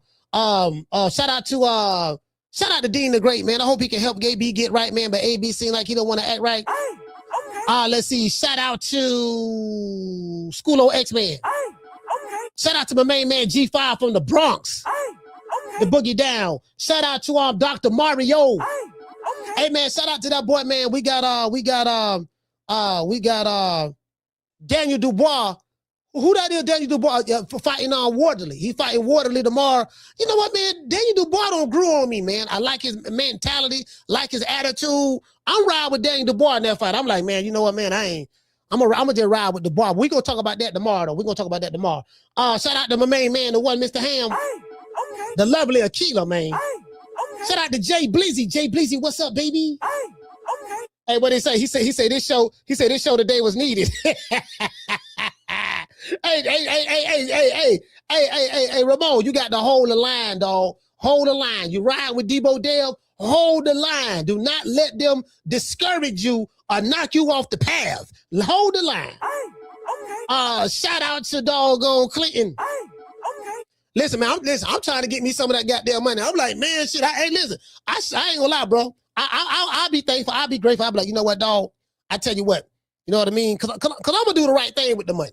Cause I ain't gonna trick. I don't do no drugs. I mean, I smoke my weed and shit. You know I'm gonna do that. But I don't do none of that. I ain't finna be buying all this frivolous shit. Like, you know me, like, I put shit back into the business. You know, I got my lights. I got 3-4 cameras around. I got another podcast we doing for the barbershop. Our second podcast, almost at 2,000 subscribers. Bossum of Coach Malachi. We all got almost 2,000 over there. Y'all please go to Bossum of Coach Malachi. If you're not a subscriber, please subscribe to that channel for me, man. Help the old boy out. Hit the like button. Let everybody know what time TI is. And I'm gonna give everybody else a shout out right after these messages.